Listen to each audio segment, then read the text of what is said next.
Good evening, and calling to order the very first meeting of the Town of Needham Housing Advisory Group. My name is Heidi Frail. I'm the co-chair. This is Natasha Espana, member of the planning board, who is co-chair as well. And we're going to open this meeting with questions. So thank you, Heidi, and thank you, everyone. Super exciting. Everyone seems really excited right now. So hopefully we can keep this momentum for the entire time. We are very excited to be doing this and very excited to be co-chairing and for everyone to be here. I'd like to go around the table for introductions, but first let me just kind of set the agenda so that everybody understands what we're doing tonight. After we finish with introductions, Heidi is going to review the own charge. So it's the Housing Needham Advisory Group own. And then Karen Sonnenberg is going to talk about the status of housing in Needham. Eric Halverson from RKG Associates is going to do an overview of the MBTA Communities Act. He is our consultant that has been hired for the project. Then Lee Newman and others will review the scope of the work and finalize the timeline. I will talk about the review of the housing plan, identify compliance strategies, and then Amy Paulson is going to talk about the public engagement process. Then we're going to have some questions and comments and next steps. So just kind of big picture so everyone knows what we're doing. So we'll just start going through. Heidi and I already started. Heidi Frail, member of the select board and co-chair of this committee. And I'm the co-chair of this committee and vice chair of the planning board. And maybe we'll start with Jean McKnight, planning board member. Joshua Levy, finance committee member. Bill Lovett, real estate developer. Liz Caponia, representing renters. Lee Newman, director of planning and community development. Alex Clee, assistant town planner. Katie King, deputy town manager. Kevin Keene, Vice Chair, Needham Select Board. Eric Halverson with RKG Associates. Emily Ennis with Ennis Associates. Michael Gaynor, I was the nominee of the. Ron Ruth, a nominee of the planning board.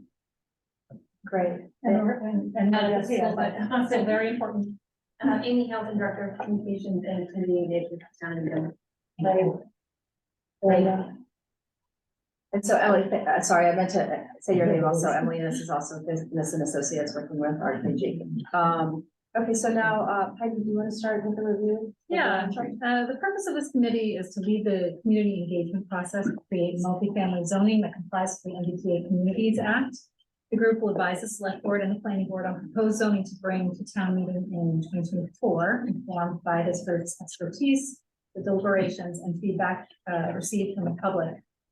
So specifically, the charge of this group, the Housing Advisory Group, is to lead broad public engagement effort for the Needham community to envision and shape the zoning to allow multifamily housing that complies with the MBTA Communities Act, to utilize the recommendation of the Town of Needham's 2022 housing plan as a starting point, to evaluate build-outs, projections, analyses of fiscal, school enrollment, and infrastructure impacts provided by staff and consultants. We will consider related zoning elements that are allowed but not required under the MBTA Communities Act, including but not limited to inclusionary zoning, affordable housing requirements, and parking elements. We will update the planning board, the select board, and the finance committee throughout the process on group deliberations and community feedback, and recommend draft zoning to the select board and planning board to submit to VHCD and to town meeting. I think this is super exciting work. We're all in this group very happy to be here, and I think the town is really interested in what work we turn out. But I do want to emphasize today that we are decided that Needham will comply with the MBTA Communities Act. That is not in question here. The work that we do here is to make that zoning compliance work for our Needham community. Additionally, I'd like to start the meeting by asking for respect for and from everyone participating in this work, both in this room and in the broader community. We will certainly not always agree, but I do ask that we all try very hard to speak thoughtfully, civilly, and with kindness while working through the issues that we encounter. Okay, can I add something to it? When this group was was being put together, I think we were trying to get all different points of view, not only just one point of view. So whether the community can understand that the whole point is to have a lot of different views, and that's why I think Heidi was saying everybody needs to be respectful, all different points of view, and especially, and also from the community as well, so that we can work together. Yeah, this is As supposed one to be a community effort to build our community, so we just all wanna be on the same team. So next up on our agenda then is we're Karen. turning it over to Karen, who we didn't introduce. Oh, I'm sorry. No problems. I knew I was coming up early in the agenda and could introduce Yeah. myself then. Well, So apologies for that oversight. Karen, can you no introduce problem, yourself, no please? problems. Yes, and so Alex is going to put up a PowerPoint. So we're here tonight to really kind of kick a major process in complying with the state mandate under Section 3A of the Zoning Act. But I think there is a real attention that this rezoning will also help us address some of the housing needs within the community. So we thought it would be appropriate to just interject a few slides that talked about some of the broader housing dynamic within the community and some indicators of housing need. A lot of this information is from the housing plan that was prepared last year and adopted beginning of this year. And if you hadn't had a chance to look at it, the link is included under the Planning and Community Development Department's web pages, either under the Housing Division or there is a separate, there are separate web pages on the housing plan specifically. Alex, can you put up the slides on the oh, here we go. Oh, it looks different than, sorry. Okay. So, we know that there has been an imbalance between housing supply and demand for decades that has driven up prices, and it's really causing major problems for existing residents as well as those who want to move in to the community. And this is not a process specific to even the greater Boston area. A study last year, a national study, found that Massachusetts had a shortage of about 108,000 housing units. Another housing issue for the town is that it is no longer susceptible to overrides of local zoning under Chapter 40B. It's surpassed that 10% affordability threshold and is currently at 11.85%, which gives it a fairly good cushion going forward in years in order to maintain that 10% level, which many communities still have not been able to reach. Despite, surpassing the 10% affordability threshold, clearly there are a wide range of local housing needs for a wide range of incomes that were documented in the recent housing plan. Because of rising prices,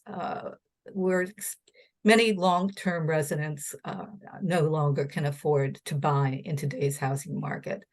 And even middle-income households are hard-pressed to afford existing housing prices. And we know through documented need that there are people in Needham who are suffering with very limited financial resources. The rising housing costs were only exacerbated by the pandemic, and rising interest rate and construction costs certainly making a bad situation even worse. Next slide. So the plan really did document a need for more subsidized rental housing, even housing where the market units can cross-subsidize the more affordable ones to create greater diversity of housing stock and more affordability. And then we just include a list of some of the indicators of need in the community, mostly top ones through census data. About 21% of all renter households were estimated to have incomes of less than $25,000 in 2020, while the median household income of homeowners almost doubled from $100,732 in 2000 to over $200,000 by 2020. The median income renters stayed about the same at a little over $44,000 between those 2 decades. And the housing plan really does document growing income disparities in the community over time. The median income renter household could afford a rent of no more than about $930, which is almost impossible to find in Needham's private housing stock. And that amount is based on spending no more than 30% of income on housing costs, which is the traditional level of affordability. And it also includes some utility costs. And based on a recent lottery for 4 affordable units at 1180 Great Plain Avenue, which was a Chapter 40B project with 16 total units, the project attracted almost 500 applications, and 157 of those were either Needham residents or people who worked in Needham, which we found rather shocking, if not totally surprising. And then Needham Housing Authority also has long wait lists, 143 applicants for its 50 family units, but those units rarely turn over. And then we're talking about substantial numbers of applicants as well for its units that are for seniors or those with disabilities. And next slide. The private housing market really has not provided any starter housing, but it also really hasn't done much with respect to downsizing unless they were very expensive units. And we're talking about a growing elderly population with need for some greater housing options beyond their large single-family homes, also with handicapped accessibility and supportive services. Those 65 years and older increased from about 16% to 20% of all residents between 2010 and 2020. And it's projected to increase to 1/4 of all residents by 2030, driven primarily, of course, by the baby boomers. 75% of single-person households in 2020 were 65 years of age or older, compared to 57% in 2010. Poverty among those age 65 plus increased from 5.8% to 5.8% from 5.3% between 2020 and 2010, or from 249 residents to 336. Half of all renter households were 62 years of age or older, and 25% of those 65 years and over claimed a disability. And as more residents age, the level of disabilities is likely to increase as well. And next slide. So it's when you're comparing housing prices to what residents can afford, we've experienced, not surprisingly, wider affordability gaps, and certainly to unprecedented levels. As I've mentioned before, the private housing market is not creating starter housing. This has been the case for decades. The median single-family house price was $1,325,000 as of July 2020. 23. This is based on banker and tradesman information. And that price would require an income of more than $353,000. And that's based on 80% financing, so having the cash for 20% down payment closing costs. It's based on a 6.5% interest, a 30-year fixed term. And once again, is spending at the 30% of income level, including all the housing costs, principal and interest, taxes, and insurance. The median income Needham household earning at $182,813. And that's the median income Needham household. And that's gone up considerably over the years. Could afford a home of approximately $693,000 based on, similar assumptions as above. So the affordability gap is therefore $632,000. The difference between the single family median house price and what a median income earning household can afford. The gap increases to almost $1 million for a 3-person household with income at the 80% Boston area median income level of $93,319, who can afford a home for approximately $355,000 with similar assumptions. And lastly, with rising housing costs, it is not also logical that you would expect people to be spending more in their income than they should.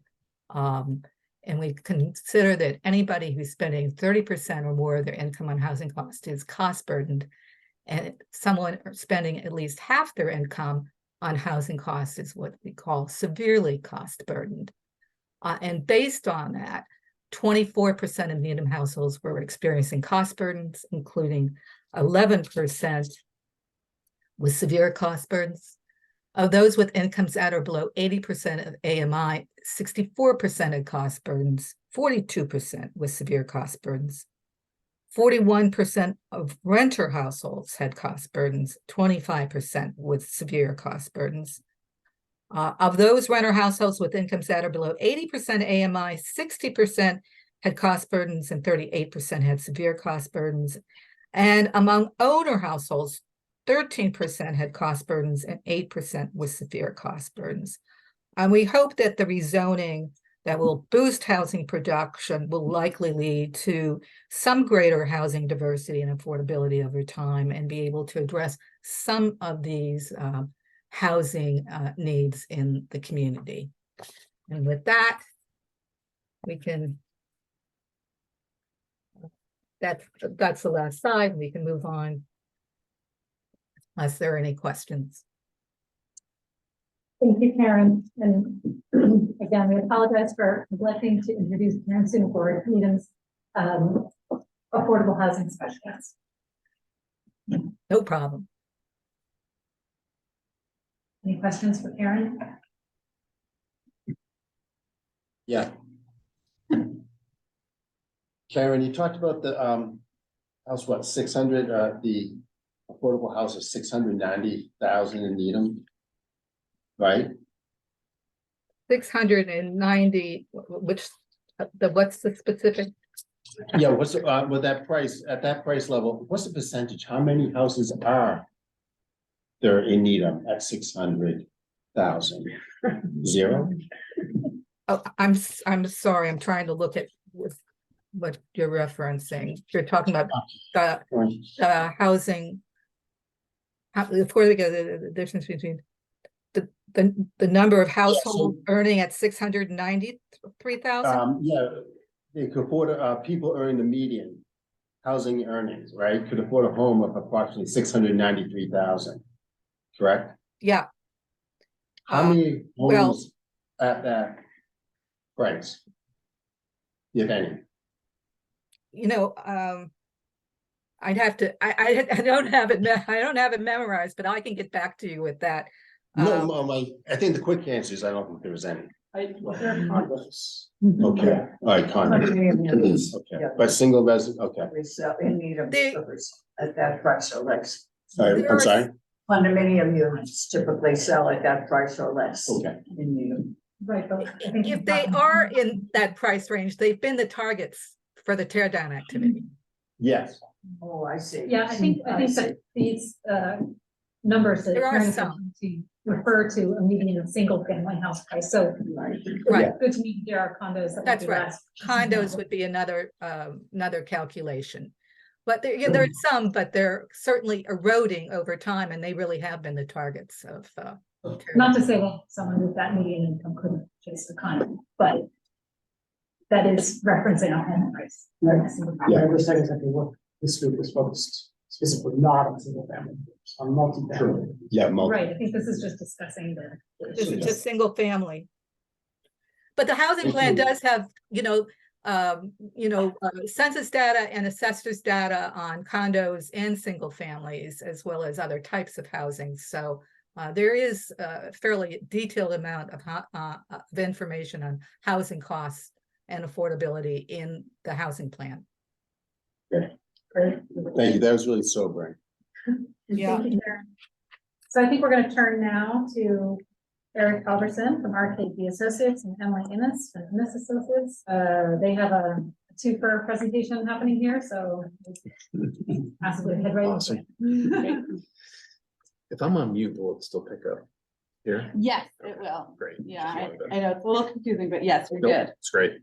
Hi, everyone. Once again, my name is Eric Halverson. I'm a principal with RKG Associates, and I'm joined by my colleague, Emily Innes from Innes Associates, and together for the last 2.5 years or so, we've been working really closely with what's now EOHLC, formerly DHCD, on all the MBTA communities, from the guidelines all the way up to helping communities figure out what their pathway forward is. So we're happy to be here tonight, kicking off this process with the town of Needham, and hopefully helping you get to whatever the compliance solution is, where we land a couple months from now. So Emily and I have done this a couple times with other communities, and we found it really helpful at the beginning to try to get everybody on the same page in terms of just understanding what Section 3A is and what it's not, and also what the guidelines say and how to interpret them. What are the different tests that we're gonna do for you and with you, so that we all kind of have a common understanding from today going forward about like how everything gets measured and what we're gonna be doing. The law itself is pretty simple, like the legislation itself is pretty simple, but the guidelines that came out from HLC are fairly complicated. And the calculations and the regulations for each community are, well, the calculations are the same, but the regulations are different. Everybody has different unit counts and different acreages. We're gonna go over all that stuff specific to Needham tonight. The presentation with Q&A, and if it's okay with the chair and vice chair, we're open to interruptions from the group. I think it works better that way so that we can just get the questions answered as they come. So, and everybody can hear them instead of trying to wait 45 minutes from now and you'll never remember your question, and anyway. So if you're open to that, we'd love to do that and keep it a little more informal. Okay, great. There are break points at the end of each module, which would be a great time to ask questions, but if there's something confusing that either one of us say or try to explain, just raise your hand and we can do that. So the presentation for tonight should take about an hour. If there's a lot of questions, I assume there probably will be, which is totally fine. We can go longer, but it's up to you. There's sort of three components. There's the overview of the act itself. So the regulations and the guidelines, what they say and what they mean. Then we'll talk about what are the different tests, and there's kind of three big tests that we'll go over tonight. There's like the land area test, there's the unit test, and then there's a zoning test, which Emily's our zoning expert, so she's going to cover that whole component of it.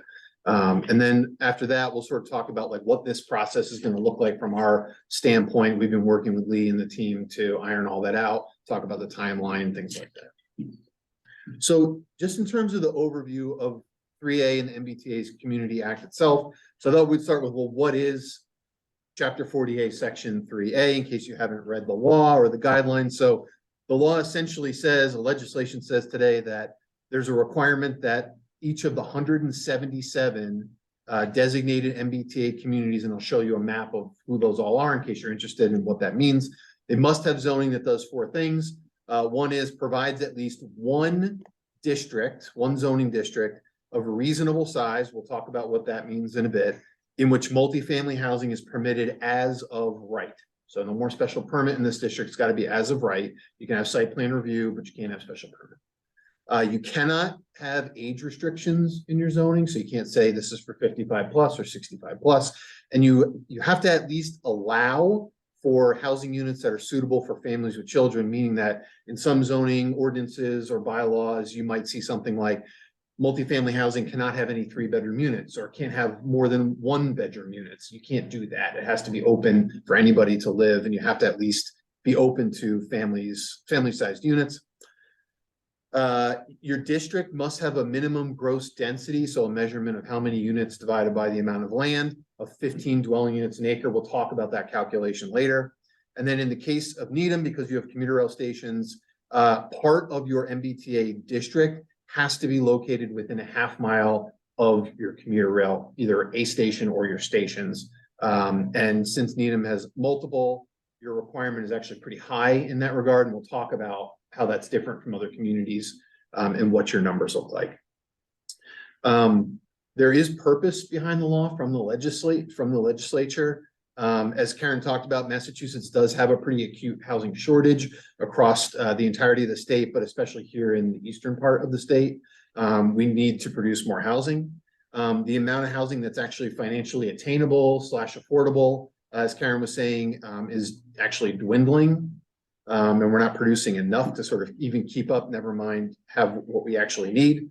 And therefore that does place the Commonwealth at a disadvantage for things like attracting businesses, jobs, retaining the talent that we have as housing costs continue to increase.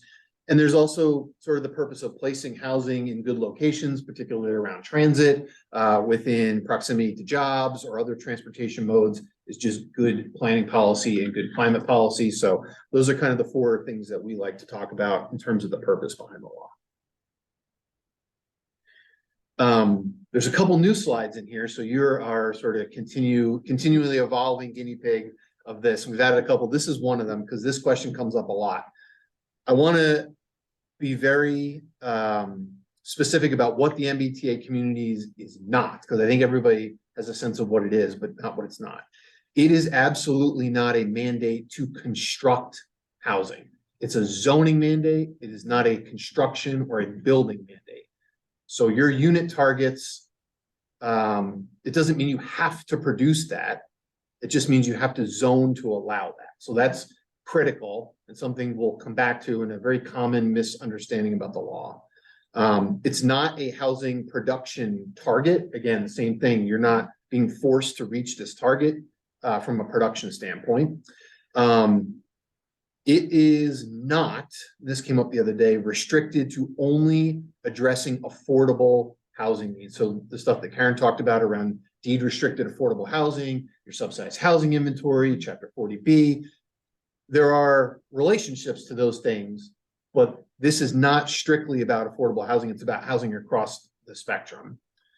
It is absolutely not a one-size-fits-all tool, sort of fits-all tool to address all a community's housing needs. This is really meant to address sort of zoning and hopefully eventually production.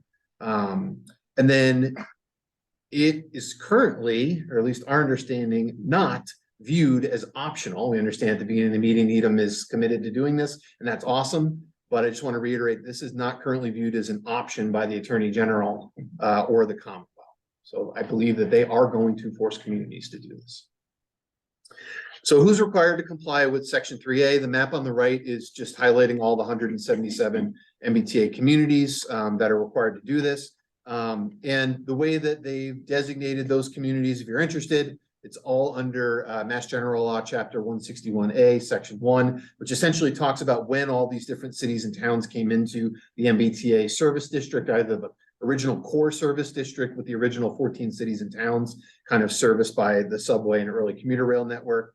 Then we had 51 cities and towns join a little bit later. Then there are what they call other served communities that may not have direct commuter rail or rapid rail in their community, but they're called, at least in the case of MBTA, adjacent communities or adjacent rural communities. You may have seen those designations. So that covers all the other. And then recently there were 2 additional. They started with 175 communities. Now they're at 177 because of South Coast Rail adding New Bedford and Fall River. So that's how we get to 177. And then you may have seen these different designations of the 177 as part of the guideline, the MBTA Communities Guideline. So there's 4 categories of cities and towns. There are the rapid transit communities, which are those that are served by the Green Line, the Orange Line, the Red Line. Those communities have a rapidly approaching deadline of December 31st of this year to submit their compliance applications to HLC. Needham is a commuter rail community. You're served by commuter rail stations. Your deadline is December 31st of next year of 2024 to submit, or earlier if you so choose. Then there are the adjacent communities, as I mentioned, that don't have direct service but are abutting a commuter rail or a rapid transit community. Their deadline is the same as the commuter rail communities. And then they gave the smaller adjacent towns that have kind of less staff capacity, really, an extra year to comply. So when it's all said and done, this should be completed by the end of 2025. Yeah. When you say submit, do you mean pass zoning? Yeah, pass the zoning, complete all the requirements that come with submitting the application. So if you, in the case of Needham, you're interested in doing, say, an economic feasibility analysis to go above the 10% threshold for affordable housing. So you would submit the results of that, for example, along with the application packet and everything else. And that goes to HLC, and HLC has to basically certify that the town is compliant with their zoning. So, Does that happen before or after the zoning is passed? so the formal application happens after the zoning is passed. Part of the process, which we'll get to, but part of the process is making sure that HLC sees it before it goes to town meeting, so that something is not passed at town meeting, found not to be compliant, and then we have to start over again. We would like to avoid that. Yeah, great question. Yeah. And just as a reminder, what are the, we like to talk about what are the implications if the town doesn't comply or is not found to be in compliance.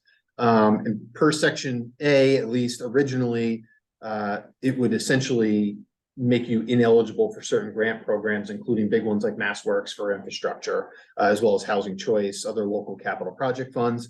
They've recently added in the last couple of months all of the grant applications and programs you see on the bottom left there. So those are all programs through HLC, economic development, all the mass development programs, and anything from energy and environmental affairs. So they've added those recently. So that would not be something a community could take advantage of if you were found to not be in compliance. And then in March of 2023, as a reminder, the Attorney General did put out advisory guidance saying that all MBTA communities must comply with the law. I think that top right, though, the lost opportunity is an important one, because although the state is requiring communities to come into compliance, many communities like yourselves have housing issues. They have a housing need. And so understanding how this requirement can be used to help you address some of those housing needs, to help you address some of those economic development needs, and also to be targeted to your particular community is really important. And that's one of the reasons we're here today. It's not a matter of taking a rubber stamp and saying, okay, state says to do this, we're going to do this. You have the opportunity to tailor it to your own community's needs. And that's an important part of this discussion. And can I add something to that? Because I think that's really important to say, is that all of this work, this group is working in, but the community, we're gonna have many community meetings. Hearing from the community is really important because this is tailored specifically to Needham. How do we want this to work in Needham? And that's what you were trying to say. It's not like you're just rubber stamping it. It's actually something that we want to craft as a community. Yeah, that community voice is very important in this process. Yeah. Yes, it's very important to the town of Needham that our housing authority be awarded of funds for the redevelopment of one of its it has two large developments. And one of them is to be redeveloped and the other is to be substantially renovated we are badly in need of this work. And I'm reading the titles of all of these. I don't think that the housing authority would be excluded from its funding, but I'm just not sure. I think they were originally Yes. gonna do that maybe a year ago, but then I think Read they. something. Yeah. Yeah. I can share that the local capital projects fund is a funding source for the housing authority now, Mhm. for their ongoing capital needs, not the big renovation projects, but just, unit needs existing today. And then I would also say the housing authority has expressed interest in being able to tap into MassWorks, which does some infrastructure projects around the big redevelopment. So that is something that, I know they're looking at and would like to be able to access. So that really could impact. Mhm. Parking them in that half mile. They're all part of it. You housing authority. So we're gonna keep this discussion here, but, part of it, some of it. So it's something we'll consider, but just generally because we're not doing public comment this time. So we'll release it by everyone, sorry. Okay. Great. And as I mentioned too, I think it's important to also reiterate, some of what Karen was talking about. The MBTA communities is a tool, but it's not the tool, so it's not gonna solve all of the community's issues. And, you know, we like to talk about the continuum of housing and also all the different supportive tools that kind of help folks depending on where they fall in the housing continuum. So you have a lot of other tools at your disposal or tools that you can tap into to address you know, the needs of unsheltered or homeless individuals, those at the extremely or low income. The housing authority plays a huge role in that. Also moderate income and workforce and market rate. The MBTA communities tool, we think, is more the sort of moderate income, you're probably your 80% for the most part of AMI and above.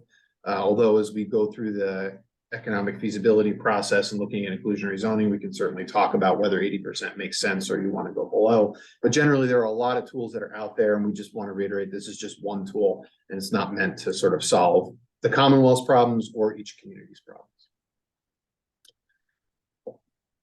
And then just sort of circling back to this theme, and we'll touch on this a couple of times throughout the process. We just want to be able to hammer home that zoning is not housing production. Those things are different, and there are different influences on zoning as well as different things that influence actual housing construction and production. So when we think about housing production, you know, there are a lot of other factors like what is the strength of the market? Does somebody actually want to build here? And can they afford to build here? And can they make money building here? Is it actually financially feasible to build here? That is sort of influenced by zoning, but it's not the only thing that they would consider.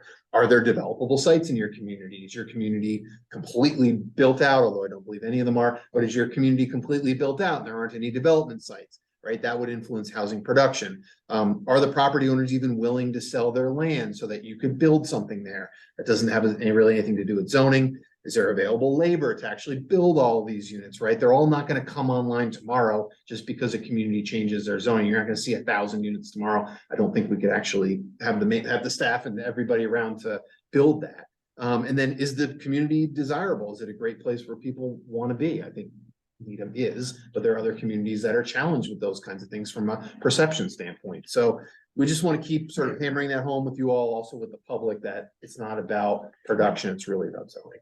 And I would just add to that, you're going to see a lot of numbers about unit capacity and district capacity and these terms that we're going to introduce to you. But understanding that capacity does not equal the number of units that are likely to actually be produced is something that's very important because these factors don't go into the model that we're going to use. And so introducing them to you now, we will loop back to them at several points throughout this presentation. If I could add a data point on this. So Lexington passed its version of this plan in its last town meeting in May. And its plan had over 200 acres of by right housing and 15 units per acre. So if you multiply it out, theoretically, it's 3,300-ish, something like that. There may be some that are not built yet. But their working estimate was 400 to 800 units total over, let's say, the next 10 years, is what they're estimating. So they're looking at something, their median, the middle of their estimate is about 20% of their total is authorized, would actually get built over a period of 10 years. The zoning doesn't enable housing production, so Absolutely. I think we should be careful to craft it so that it's what we want and tailor it to what we want, because we can't be surprised if something, if a building project is proposed that meets the maximum allowable under the regulations, we should tailor that maximum so that we're comfortable with it. And when we get to the zoning part, that's an important point, is that you do have the ability to tailor certain things. And there are options that we'll discuss through this process with you of how you can do that. So again, not that rubber stamp, but that way of getting into what Needham actually wants and needs and prefers. I just have one other thing. So as we were part of, G and I were the co-chairs of the housing group, and some of us here were also part of the larger group. One of the biggest concerns, so we divided it up into zoning, and we divided it into capacity, and there's one other group, but we were 3 groups. And we subdivided, and preservation, we divided it up into 3 groups. I was part of the capacity group, and and Jean was in the picture of the zoning group. One of the biggest issues that we hear over and over is the lack of understanding of how many units are gonna get built and what's the capacity of the current town, and how is it gonna impact the infrastructure of schools?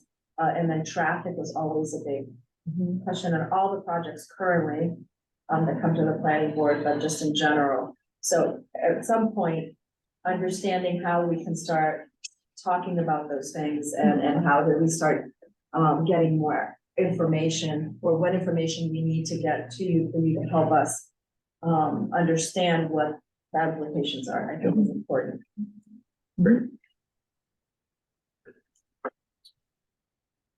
Okay, so that was the end of the first module, kind of the overview. So now we're going to go into the weeds and talk about the actual requirements and how those things are measured and modeled. So in the guidance, this is what the full compliance process would look like for a community. And we're going to break down several of these as we go through. But we would first want to answer the question, do you actually want to comply? We know what the answer to that question is. Otherwise, I don't think Emily and I would be here. So you would go through a process of downloading the compliance model, all the GIS files that you need, all the models that you need, and the instructions. You would bring all of that into GIS, and you would start to actually draw your district boundaries, of which you already have drafts in place of what some of those. Just one question, do you all know what GIS is? Okay. Why don't you, for the folks at home? why don't you- Yes. Yeah, it's Geographic Information Systems, or GIS, is a computer tool that essentially you can create, just to boil it down, you can create maps with it, with different layers of information. You can augment those layers, analyze those layers, and that's the program, one of the programs that we use to test the acreage and area requirements for MBTA communities. So you'd bring all that in, you would start drawing your districts. You would then export those districts and all of the parcel information that's associated with those districts. You'd bring those into the compliance model. And you essentially, in the compliance model, based on whatever zoning, whatever tailored zoning you want to test, and the model can test all sorts of different things. We'll talk about that. You plug in the zoning, you bring in the parcels, it effectively runs a build out analysis, if you're familiar with that, or a capacity analysis on a parcel by parcel basis, and says on parcel number 1, based on these zoning parameters and the size of this parcel, it could yield 5 units. Parcel number 2 is 4 times as big, it could yield 12 units. And it sort of goes through that, and it automatically calculates a build out for the whole district, but it's done on a parcel by parcel basis based on the zoning that you put in place. So, and we're going to talk about why each of those components is really important and how we model them, and we'll work with you to define those parameters. So you'd run that and you would look at the results and say, well, are we in compliance? Do we meet the land area requirements? Do we meet the unit requirements? And do we meet the density requirements? And is our zoning in line, as Emily will talk to you, in line with the guidelines? So that's effectively the process that we'll go through in a very short nutshell. It's more complicated than that, of course. And then you would submit, if everything looks good, you would submit that package to DHC. So if we were to boil it down, I think to the most simplistic tests, there are really 3 that we need to do and make sure that we're in line with the guidelines. The first is land area, and that has to do with the district or districts, because you can have more than one, that you want to designate for your MBTA communities districts. Within the land area tests, there are a couple things we have to pay close attention to, especially in Needham being a commuter rail community. One is the location of the district. You have a requirement not only of how big that district has to be, but what percentage of that district has to be located within a half mile of your transit stations. And that gets to the transit adjacency is sort of the third point there. So those 2 are really, the location is very much tied in the case of Needham to what we call transit adjacency. Those 2 things we have to look at those together. We also have to look at the size of the district. You have a minimum size, I think, of 45 acres. And of that 45 acres, 90% of that has to be located within a half mile of your stations. So it's a pretty important thing to remember that a lot of this has to be within that half mile area. Excuse me. Yes. Because we have to achieve a number of units over 1,700. I thought that our number of acres that we had to zone for was more like 120 acres, not 50, and therefore the 90% is 90% of 120 acres. That's correct. Sorry, I should have said your minimum land area requirement is 45 acres. So at a bare minimum, you have to have 45 acres. Some towns that would be fine, but for our town, it's. Well, you could zone for 20-story buildings, right? This is the push and pull. Oh, sure, but we're not talking with that. Totally understand that, but there's, like I said, there's a lot of ways around it. Yeah. So we got to look at location size, the transit adjacency, and then there's another thing we have to look at, which is called excluded land. So the state went through, worked with Mass GIS to create a layer for all 177 communities it's called the excluded land layer, and it removes, therefore we can't count that land in the model. It removes things like water bodies, wetlands, like permanent conservation easements and restrictions, town-owned land, state-owned land, things like that. So all that gets taken out. So we can't build on that. So it may be we actually need a bigger area, right? Like to your point, because we have a lot, maybe the districts we're considering have a lot of excluded land. And that really has a big impact. Yeah. A particular issue, and I reviewed your thing online in this issue I really wanted to talk about, and that is because we struggled with it in our housing plan, and that is the issue we do is contiguity. And I asked the question at a forum that was held by what used to be called GSCD on December 22nd. And Christopher Klutzman was there, and Nate Carlucci and others.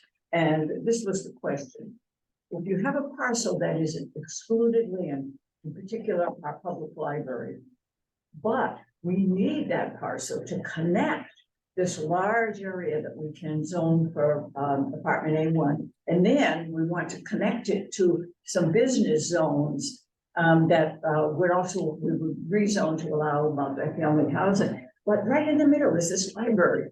And they said that would be fine. For contiguity purposes, you can use that. Absolutely. So you would correct. Oh, Absolutely, 100%. Yeah, absolutely. On another note, may I just point out that I think what you're telling us about the land area are the minimums. Yes. But it's also possible, like in the case of Lexington, or say if you were thinking about the NHA, to expand our focus and include more land. Yes. So that we could. You may very well need to do that make for those certain choices. reasons. But Yeah. what you're talking about is the minimum. Yeah. Yeah. We'll talk all about the minimums tonight. because we don't know where things will go, because we haven't modeled anything. We may come back to you and say, you need twice as much as 45 acres because you're trying to tailor it to maybe a lower intensity of housing, something like that, for example. And it's also want, right? There's the, what must you need? What must you need for the state purposes versus what does Needham want to do? And that will also change, the geography, it'll change the size of the area, it'll change how much density is going on it. Yeah, exactly. So I saw, in the slides, I didn't really get to this, there's a process maybe for fitting an exception for excluded lands. There is. So we got to discuss this, but like Stephen Palmer is a town-owned land, but is currently being used, rented for housing. Like, could we see an exception for something? What's the process for? It's underlying zoning, it doesn't matter what's currently on the property. It's town-owned. It does for excluded land, we'll get to that. So, Yeah, we'll talk about that.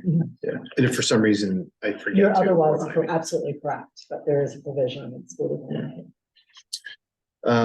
Okay, so that's all the land area calculations, and we're gonna go through each of these individually. The next test is really around the units and the capacity of the district. So as I mentioned earlier, the MBTA compliance model essentially calculates a build out on every single parcel, and that's how you get your unit count. So that's the first measure. We need to make sure that we hit at a minimum, Needham's minimum unit count. And of course, we can go above that, but we can't go below that. Once we have the size of the district in terms of the acreage and we know our unit count, then we can measure density, because those are the two things we need to measure: density. So that's how we get to the density measurement. And then again, similar to the land area, because you have your commuter rail community, you have a requirement of 90% of the units to be located within a half mile of your stations. So you not only have that for the land area, but you also have that for the units. And then the last piece, and no less important than the others, is the zoning, which is really going to drive the capacity component of this and all of the build out and the density measures. And Emily's going to talk more about this, but generally the model runs off of a handful of key parameters. It runs off a lot of stuff, but there are a couple of things that are really important that we have to figure out. One, of course, is the uses. So what types of multifamily do you want to encourage through the zoning? What size lot do you want to set as, say, your lot size minimum or maximum? What dimensions, especially height, is critical to the model? Less height, less units, right? More units. Parking is really important in the model, because when we're thinking about a build out, there's going to be a piece of that parcel that needs to be dedicated to parking, unless you're going to do zero parking, which you can do by all means. I'm guessing you're not going to do that. But even if you have one space per unit, let's say, you have to figure out where you're going to park those cars. So that takes up space on the land. So we need to figure out the parking ratio. Same with open space ratios. If you want to go above the minimum in the model, which is 20% right now, if you want to go to 30% on a lot, 40%, that's really important. That'll also take away buildable area from that lot along with parking. And then, of course, any density restrictions that you want to put in place. Things like the amount of lot area per dwelling unit, or an FAR limitation, or open space per dwelling unit, or dwelling units per acre. These are all things that are in the model. They're built in already. But again, the more restrictions you put in, the more that impacts the unit count. So zoning is obviously a really critical piece of this. Let me ask a clarification on parking. I was reading the guidelines all over again today, trying to figure out, I had some limitations on parking. But what you're saying is this, tell me if I'm right. Suppose you have a 20-acre parcel and you're going to have 1 car per unit, and just suppose that means 5 acres is for parking. Does that mean you really can only count 50? You can't call it a 20-acre parcel? So for the land area calculation, you count the entirety of the parcel minus excluded land. Minus excluded. Right, so if you have a wetland on that 20 acres, you could not count that wetland. But the parking area is. You can count that, but where it does not get counted, or where parking impacts, is in the unit count. Right. Because you can't build on a surface parking lot, essentially, is what the model says. So if you have a parcel and you've taken out the excluded land, this means the remaining part is your building envelope, right? And so within that building envelope, you've got a portion that's going to be the building. And you've got a portion that's going to be the parking. And so when we calculate the building volume is this part here with the height. That's going to tell you how many units you've actually got. The parking's not got any volume to it, right? Because the parking is surface parking. So your calculation of units is basically. So the even building if you volume. say, we're gonna allow 18 units per acre, which is what we have in our current zoning. And you apply it to that, since some of your acreage, you're not, you might not end up with what you think. Because it's applied on a parcel by parcel basis, absolutely, yes. I have a question of what if you build over the parking? Units over the parking. So there's some ways that we can encourage the model to take that into consideration. And that when we start doing actual numbers, we can talk about how that works, but yes. Yeah, but we want to make sure that whatever we do with parking, it's the standard, not the exception. Yes. So if the vast majority of the development that we think might happen as a result of this is going to be surface parking, Mhm. I think HLC is going to want us to model surface parking. If that makes sense. Yes, if you were able to say every single development over X size that came in had structured parking, that would be a reasonable argument. We find that that's less likely outside of the sort of really urban cores because of the cost of structured parking. So, but, so you're almost certainly going to have surface parking, but in terms of podium parking, where you're going to have some parking is underneath the building and then units above, there are ways that we can test that with the model. Just by legitimately reduce it by estimating the reduction in the number of parking spaces. However, in actually submitting that to HLC, we would have to have a good argument and explanation of why we're using that ratio. So we can test it and see what it looks like. Does the parking have to be on the site or can the parking be, because we did a parking study recently that gave some information. I don't know if that's been shared or is gonna be shared. It's gonna be shared. Because basically we have more parking than we thought we had. And so how does that come into play with all of this? Does it have to be on the plan? We're starting to get to the point where there's a difference between the model and the zoning. So, you know, what can we model versus how you write your zoning? Assuming that, and I don't know if the parking can come up later, but assuming that we keep our restriction on street parking, why do we care if there's any parking requirement? In other words, why, the reason of a parking requirement, right, is because of spillover into other places. But if you have no on-street parking, you're already taking care of that. So why would that not be the developer's problem or the owner's problem as opposed to the town's problem? If we said there's no parking requirement at all. You could 100% do that in your Yeah. zone. Yeah. I mean, I think you probably it'd probably be a challenge to sell out your building if it was a piece of some size.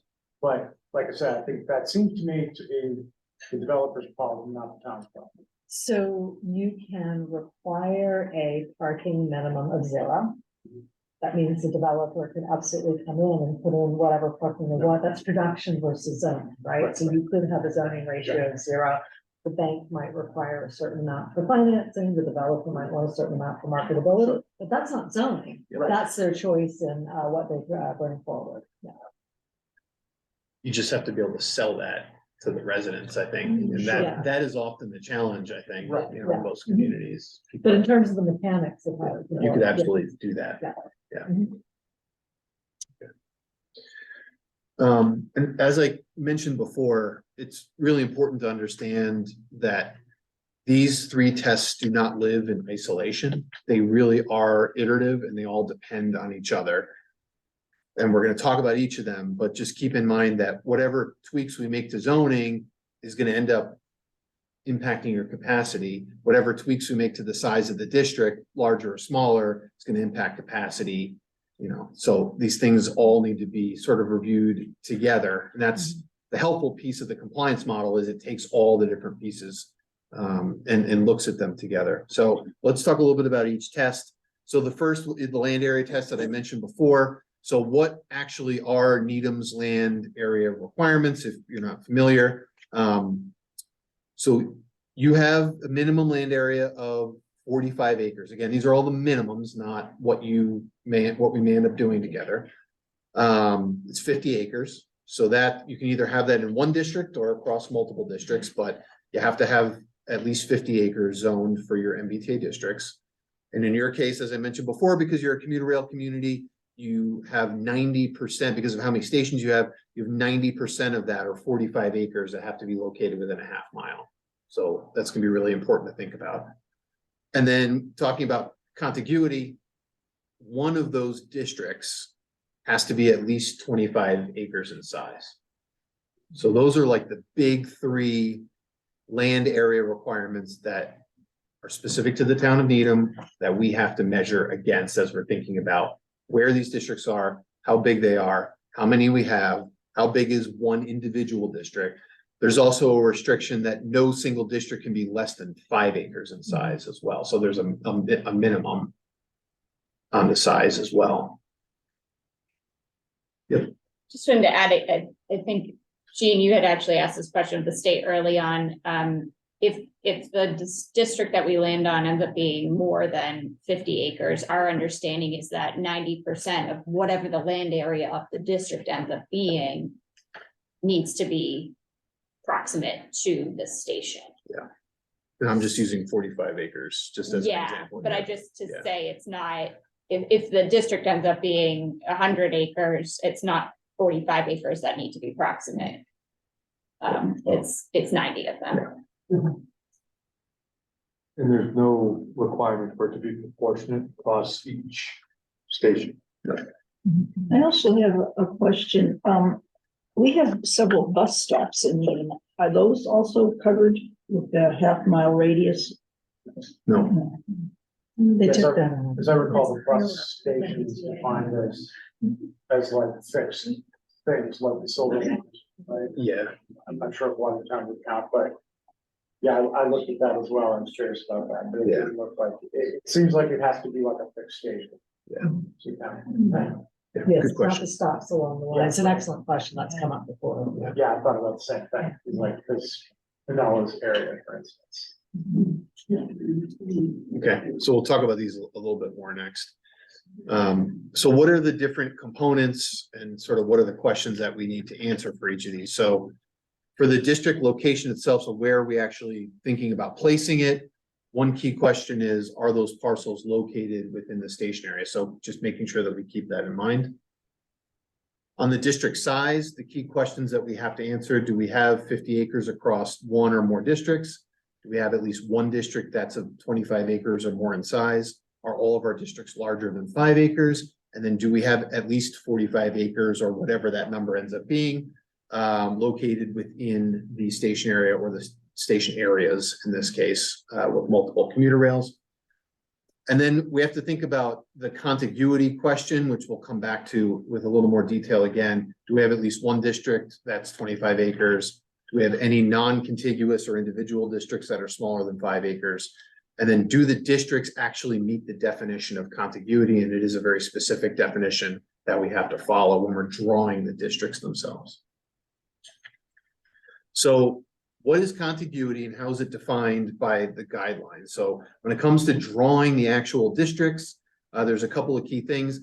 The areas are considered contiguous if they share at least one parcel boundary. So if you have two parcels that are adjacent to each other, that would be considered contiguous. Areas are contiguous if the parcels are easily connected across the right of way, so you can bring it across the street. We learned in another community that had a giant 6-way intersection and the space across that intersection was huge, that also counts, so you can bring it across the intersection. But as long as there's a right of way, you can have contiguity. Including railroad right? Correct, you can go over a railroad right of way as well. Yep. And then, you know, if you're considering like a multi-district approach, areas with different zoning rules that are still adjacent to one another are still considered contiguous. So you can actually draw a district, and within, say it's a 50-acre contiguous district that we draw. Within that 50 acres, you can have what's called sub-districts. where there's different zoning within that 50 acres. So let's think about Emily and I were talking about this earlier. Say you have a central business district. You want that to be really intense and really dense. Then you start to almost like radiate the density out from there and take it step down, step down, step down. You can actually do that with zoning, almost like a transect model, where you have different zoning, but it's all within one contiguous district. That's totally fine. You can do that. So I showed these two examples from one of Mass Housing Partnership's presentations. So I thought it was illustrated some of those concepts really well. So the map on the top, the blue parcels, you can see there's a big contiguous district on the sort of north side of that street, and then it jumps across the street to grab those 4 parcels. So that's totally fine because we're connecting and making it contiguous going across that right of way.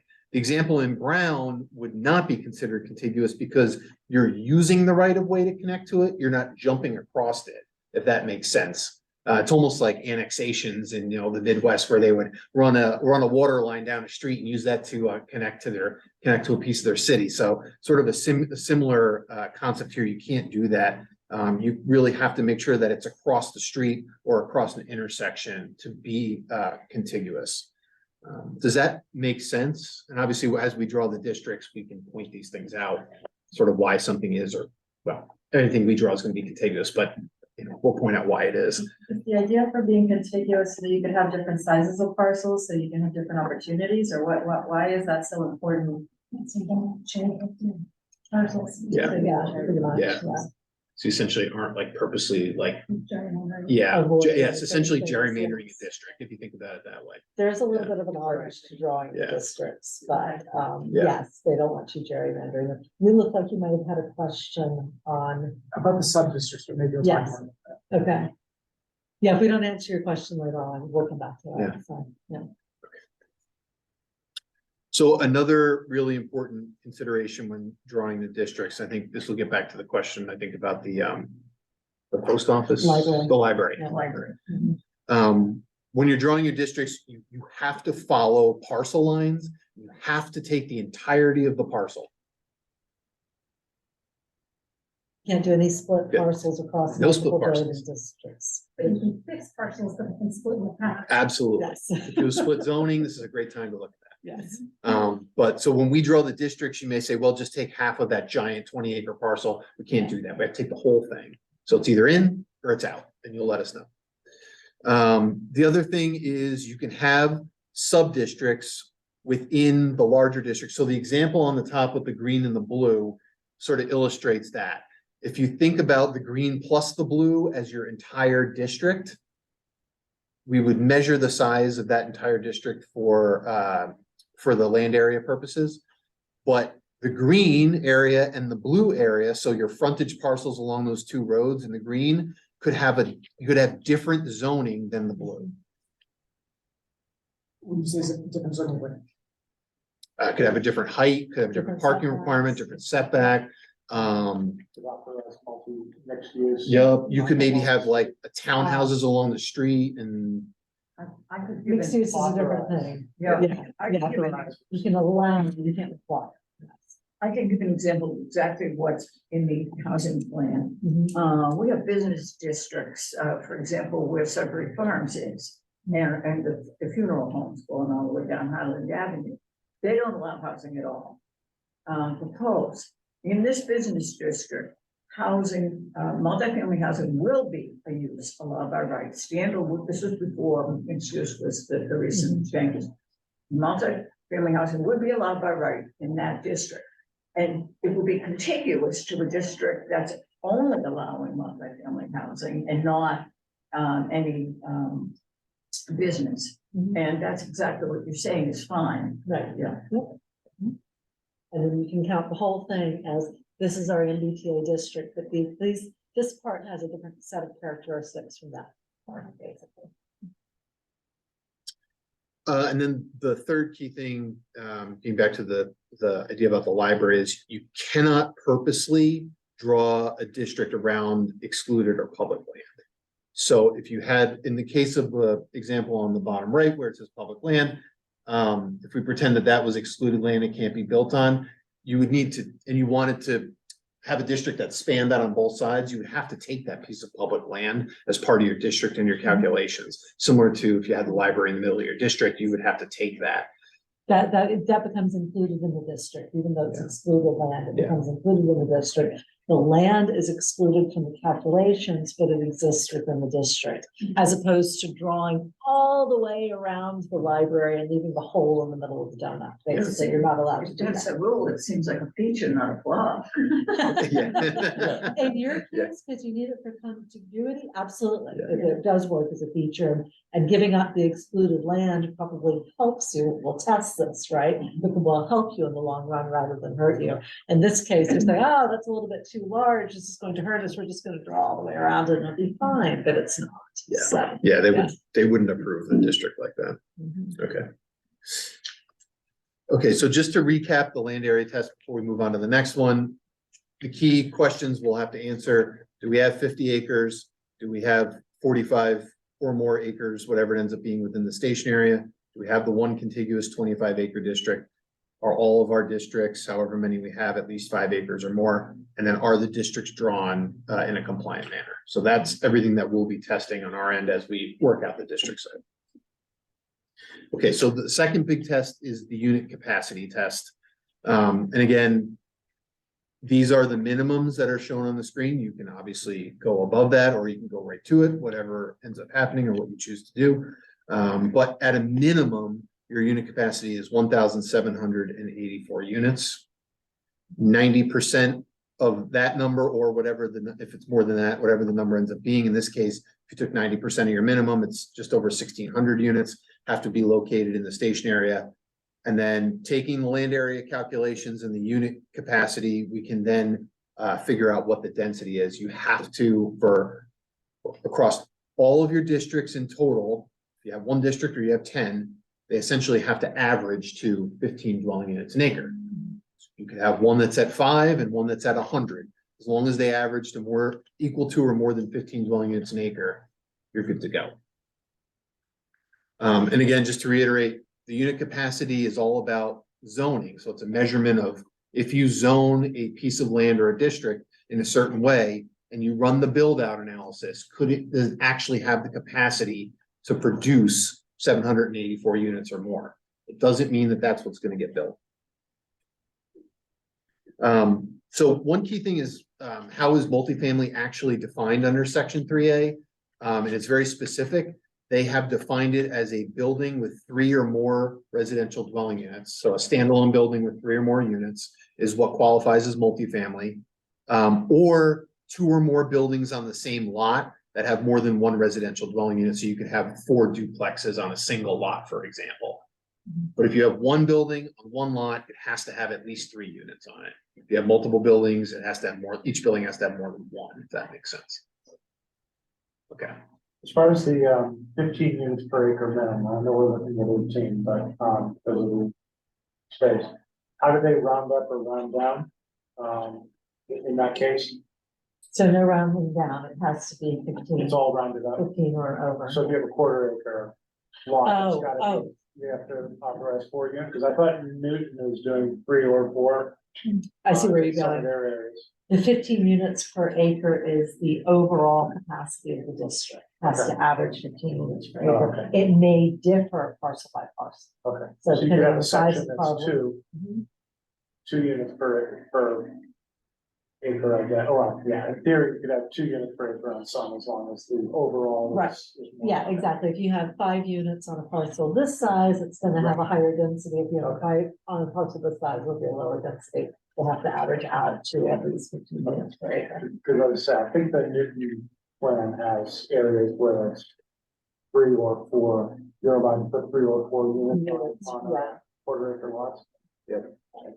I'll comment, building on what Michael said, Michael talked about 10,000 square foot lots. In our business zones, we do typically have 10,000 square foot lots. And we were told as the process developed of our housing plan, that we better watch out. Because if we set a minimum lot size for multifamily housing of 20,000 square feet, which is what we have in our existing parking zone, they will exclude all those 10,000 square foot lots. Yes, They'll 100%. make it That's right. Just because they're non-conforming. Yeah, under the you'll have zoning. Yeah. So when we get to our business areas where we might want to say, you know, we'll allow multifamily housing, we're gonna have to lower the lot, the lot size. And that gets back to what Eric was saying about the different characteristics. You could have a business sub-district that has that lower lot size, but next to it is a district that requires a higher minimum lot size. So that's doable. And the beauty of the compliance model, which we're not gonna show you tonight, but we will at some point. When you input all the parcel information into the model for your district, lot size, both in square feet and acres is two of the columns in there.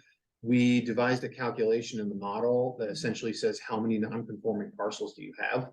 So if you set your zoning in the model to 20,000 square feet, and 80% of your parcels are under 20,000 square feet in that district, the model will instantly tell us what that percentage is. And then we can go back and say, okay, let's test 15,000, let's test 10,000, let's test 8,000 until we get to something that both meets what the community wants to do, but also works from a compliance standpoint. Yeah.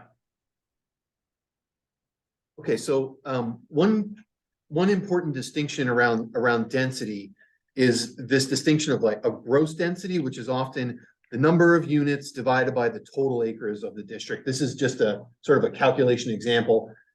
Let's just imagine we had to create 150 units in Needham. I know that's not the number, but let's just pretend for a second. We've drawn a 10-acre MBTA district. It's contiguous. We're good to go on the district size for this particular district. And we've written zoning in a way that would at least allow for 150 units to be produced. The capacity is 150 units. So to calculate the gross density, we would take 150 units divided by the acreage. We get 15 dwelling units an acre. Unfortunately, that's not the way it works with MBTA because we have to account for excluded land, which cannot be built on.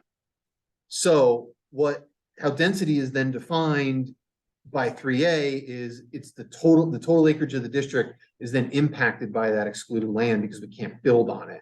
And as I mentioned before, that includes things like protected land, open space and parks, conservation land, publicly owned land, water bodies, things of that nature. So let's pretend for a second that 10-acre district that we need to produce 150 units in has a 2-acre park that can't be built on. It's counted as excluded land. Now, technically now, we really have 8 acres that the model is going to test for a unit capacity and compliance, not 10. So that's really important and goes back to what we kind of were touching on at the beginning, which is this interplay between the size of the district, the units that we need, the zoning that we write. There's just so many different things that can impact the outcome. So we take that same example with gross density, we're good at 15 dwelling units an acre, but if we have to do it for a 10-acre district with a 2-acre park in the middle of it, you can see it actually produces 120 units, then divided by 8 acres to get to 15 dwelling units an acre. So there's still a way to get to 15 dwelling units an acre. But what's the problem here? Unit capacity. We're down now at 120 because we're working with less acreage. So that means we need to make our district bigger. We need to increase the intensity of our zoning. There's a lot of different ways in which we can play with that to get back up to the 150 units that we actually need. So excluded land is really important when we draw our districts. If it's at all possible to avoid excluded land, that could be a benefit as we think about unit capacity. Can portions of parcels be considered excluded? They are. They are. So for example, if you have a wetland on a small portion, that will be excluded from the unit calculations. Yep. And we can also see that on a parcel by parcel basis in the model, so. Only because I don't think it's gonna come up again. Public land, so in the case, well, let's say town-owned land, because that's the easiest. It can be overridden in the model. There is a function to override. The HLC is going to scrutinize that very thoroughly. I think they're gonna wanna see is you have gone through a public disposition process already, or you are in the middle of that process, specifically to dispose of that property for the use of housing. If you can prove, yeah, specifically for housing. So it can't be for a community center, it can't be for a library, it's It's gotta be for multifamily housing. If you can prove that, we can override that in the model and we can count that land as part of the unit capacity calculation. Does that assessment have to be complete or? It can be underway. We had a couple of communities that were like, well, about disposing of this someday for housing, that would be, we can't do that. But if you say, look, we've got the RFP, this is when we're sending it out, it hasn't been completed, you're showing a serious effort.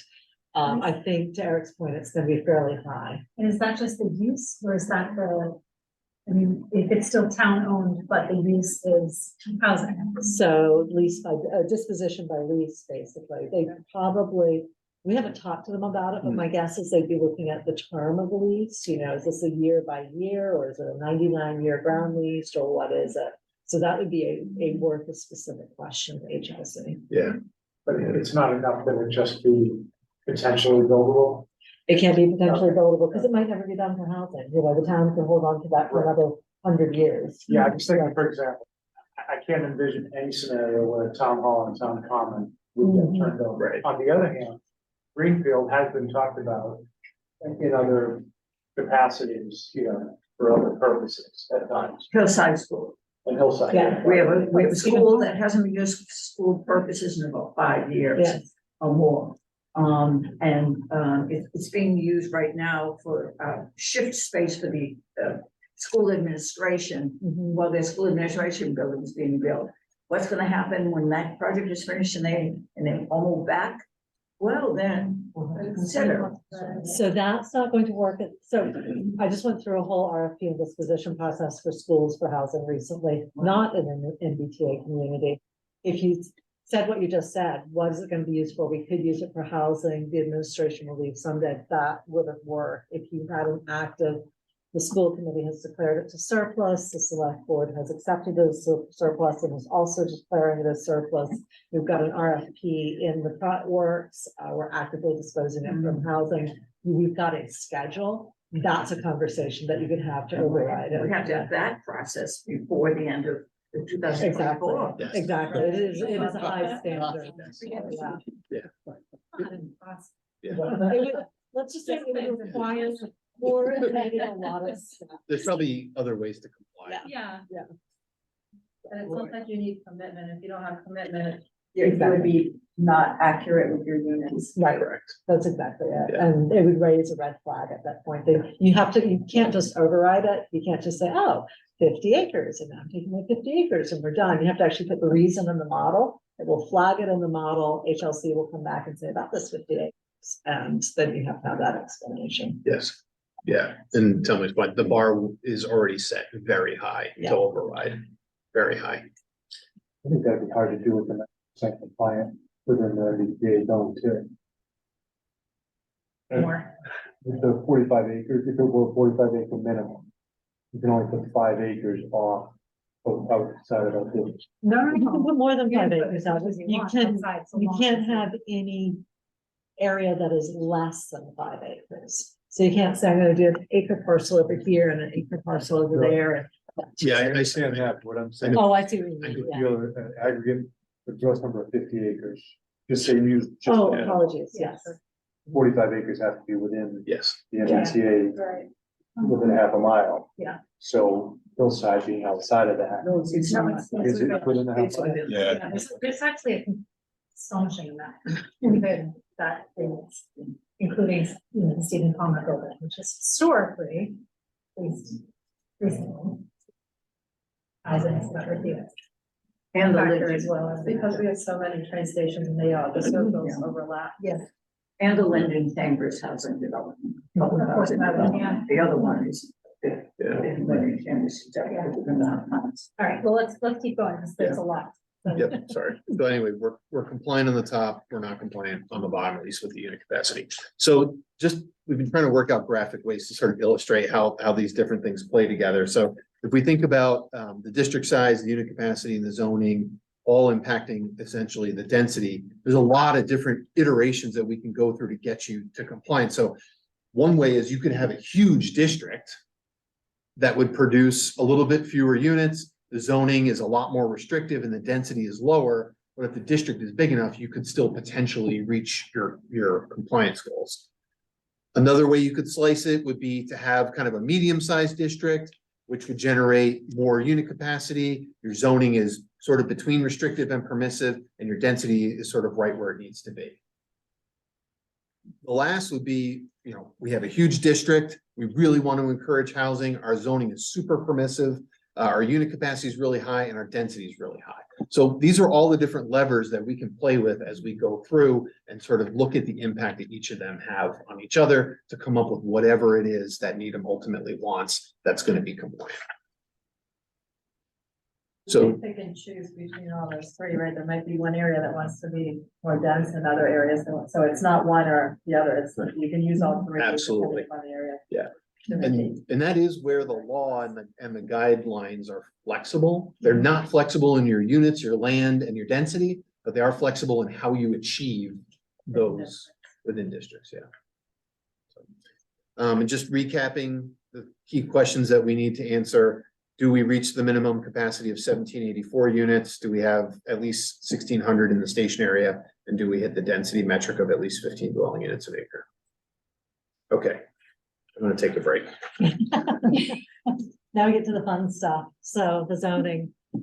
Let's talk a little bit about some of the questions that have come up in other communities. One is, we've got all this other development happening. Why can't we count that? That's, you know, plenty of units coming in. Why can't we count projects that we know are coming online? They're already in front of the planning board. And that's the difference again between zoning and production. So zoning treats all lots as though that they were unbuilt. With some minor exceptions that don't affect what we're talking about today. So zoning just sees lands like that. Bunch of parcels with a blue zoning district on top of it. We don't actually know what's going on those parcels, right? You could have a building on each parcel, they could all be vacant. Zoning doesn't care because zoning is about possibility. It's what can be built, but it can be used as in the future. And so what we're really doing is by changing zoning, we're changing what the property owner can do with their property. They have the option to do something different, right? If you've got a house on the property now, you rezone it for commercial, you've got a house, you don't need to do anything, but you can become a commercial use. If you have a single family on a parcel now, you can stay a single family as long as you want to. But if we rezone it to allow a 3-family, at some point, you could have a 3-family on the site. So if you think about the unit capacity that Eric's been talking about, that's a measure of possibility. We've already talked about some of the ways that possibility might not actually happen. Unit capacity is not a count of existing dwelling units or projected dwelling units. So that's also really important. We've had a couple of communities that say, well, we've already got multifamily on these sites. We would just count those. It's like, what is it zoned? Oh, it's zoned for single family. This was a 40B, or it's zoned for single family, but we have a planned unit development. It's like, okay, in order for those to qualify, well, they're not really going to qualify, but if you want to count something that's already there, you have to rezone it to be a multifamily. So that's just something, yeah. I think the Needham Action Plan did assume that, and I'm not sure if that was over, if state guidance has changed that, but how does it affect, if you have a district that includes, if you draw your district and we included, let's say, I don't know what they'll call it, the Rosemary, Rosemary Ridge, Rosemary Yeah, Lake Apartments. so if we That's drew the exactly- district to include that, which already is zoned for 18 units per acre, what does that? If it's zoned for 18 units per acre, then it's zoned for 18 units per acre. Right, but in other words, In other you words, said you can't count existing developments, but Right. if you included that, that would not count toward the. but it's still what it's zoned for. So let's say it's zoned for 18 units per acre, but it's actually built at 20 units per acre, just as an example. It doesn't matter that it's built for 22 units per acre because it's the zoning, right? It's not what's built, it's what it's zoned for. I think I understand, but what I'm trying to get at is. Let's say the requirement was, let's say the requirement was 10 acres within a half mile of the transfer. Yeah. And Rosemary, let's say, is exactly 10 acres. Yep. And it's currently zoned for 18 units as of right, I believe, under the A1 zone. Exactly how it's done now. Yeah, so if you draw the line and drew it around that, would you be done, or does the thing require like an additional I that see what you mean. currently is not included? We would be checking to see if it's got any excluded land on it. That would be the first thing, because if it's got excluded land, that might affect how much it can actually produce in terms of the capacity of the area.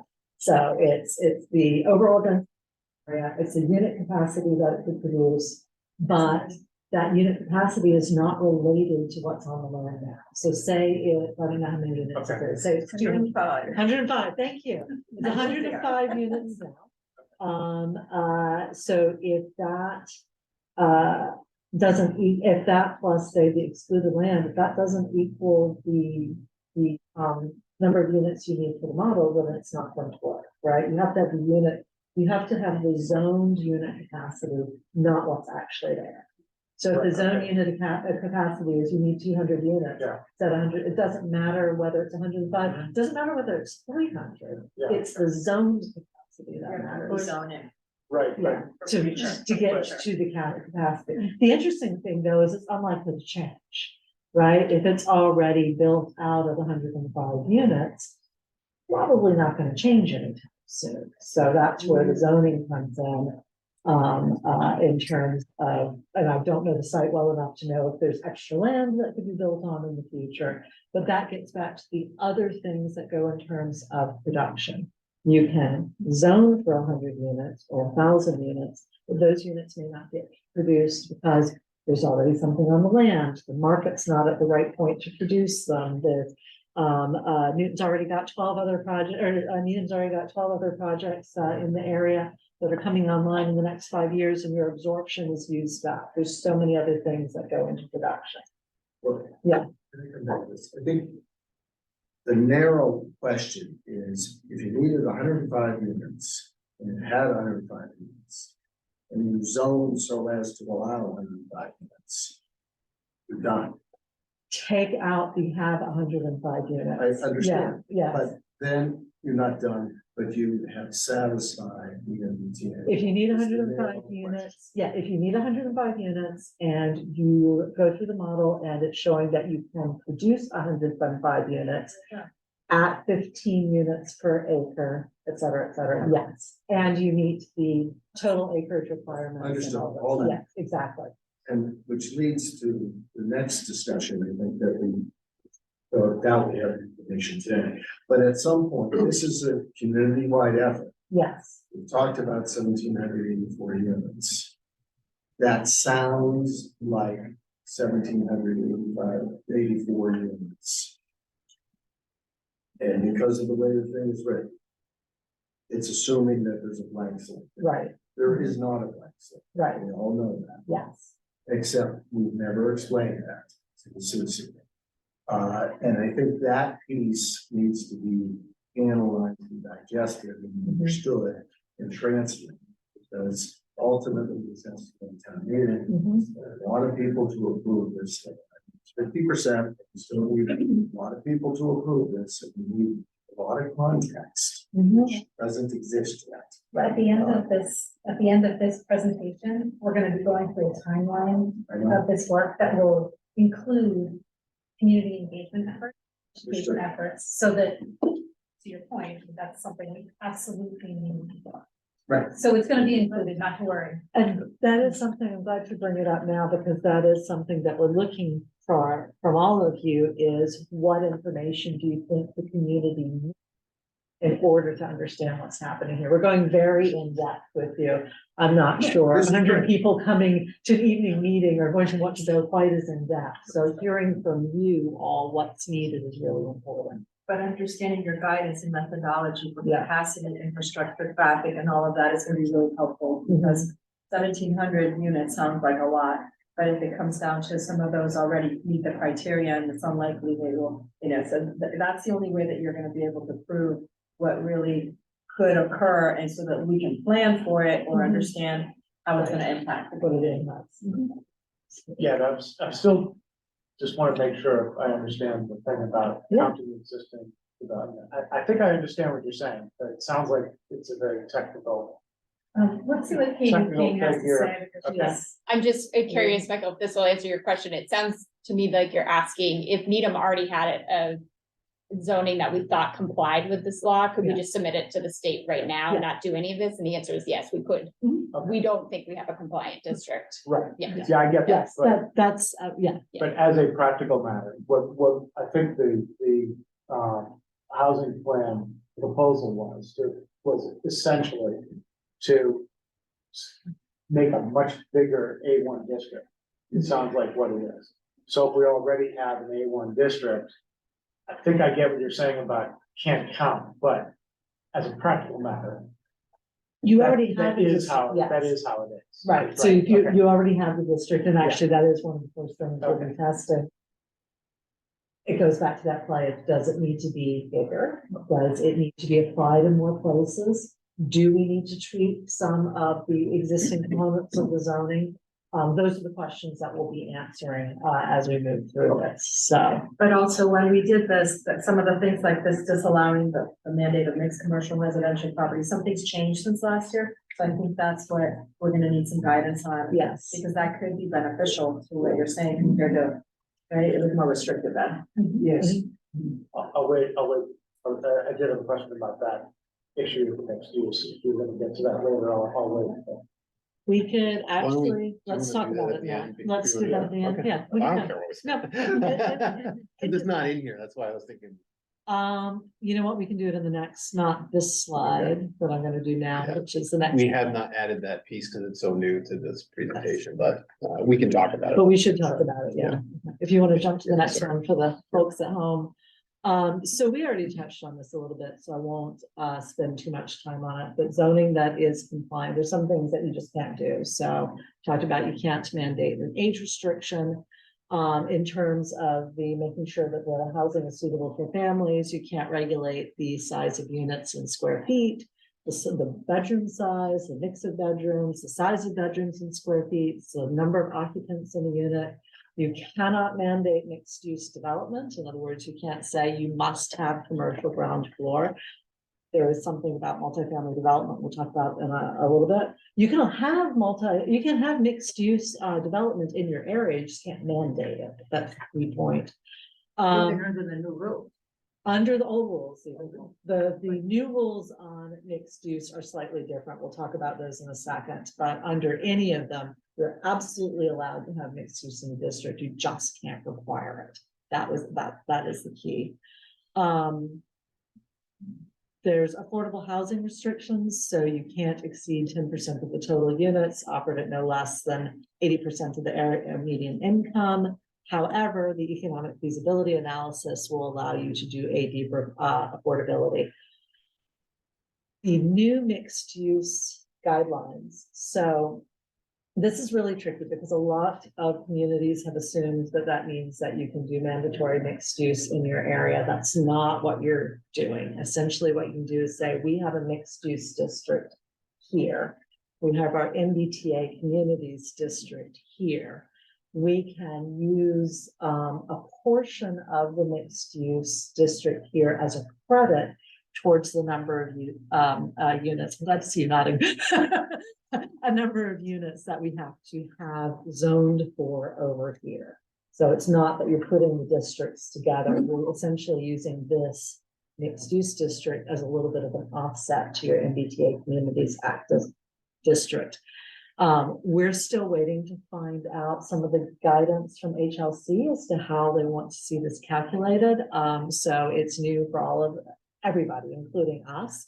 But just to let you know, it's not what many people have assumed, and that's going to be important. It's still beneficial.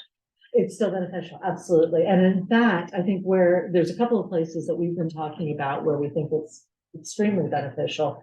And that's for some communities who want to preserve commercial or mixed use areas. In other words, they want areas to be mixed use. They've been worried that multifamily would potentially take away from those commercial areas. So this basically says, yes, you can keep your mixed use district.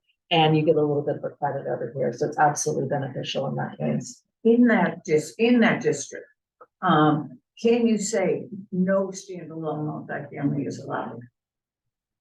In that district?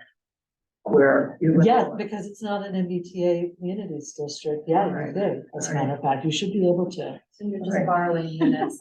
I'm getting a slight disagreement from my colleague. over here. I'm trying to think about what they said in that office hours. Oh, I didn't go to the same I one you know, did. Well, we will check in on Yeah, that we'll as check well. Yeah. Downtown is special to us. We Yeah. zoned it, several years ago for mixed use. We've only had 2 projects. We're sad about that. We'd like to see more projects. But we don't want standalone multifamily right in our downtown, around our town. Yeah.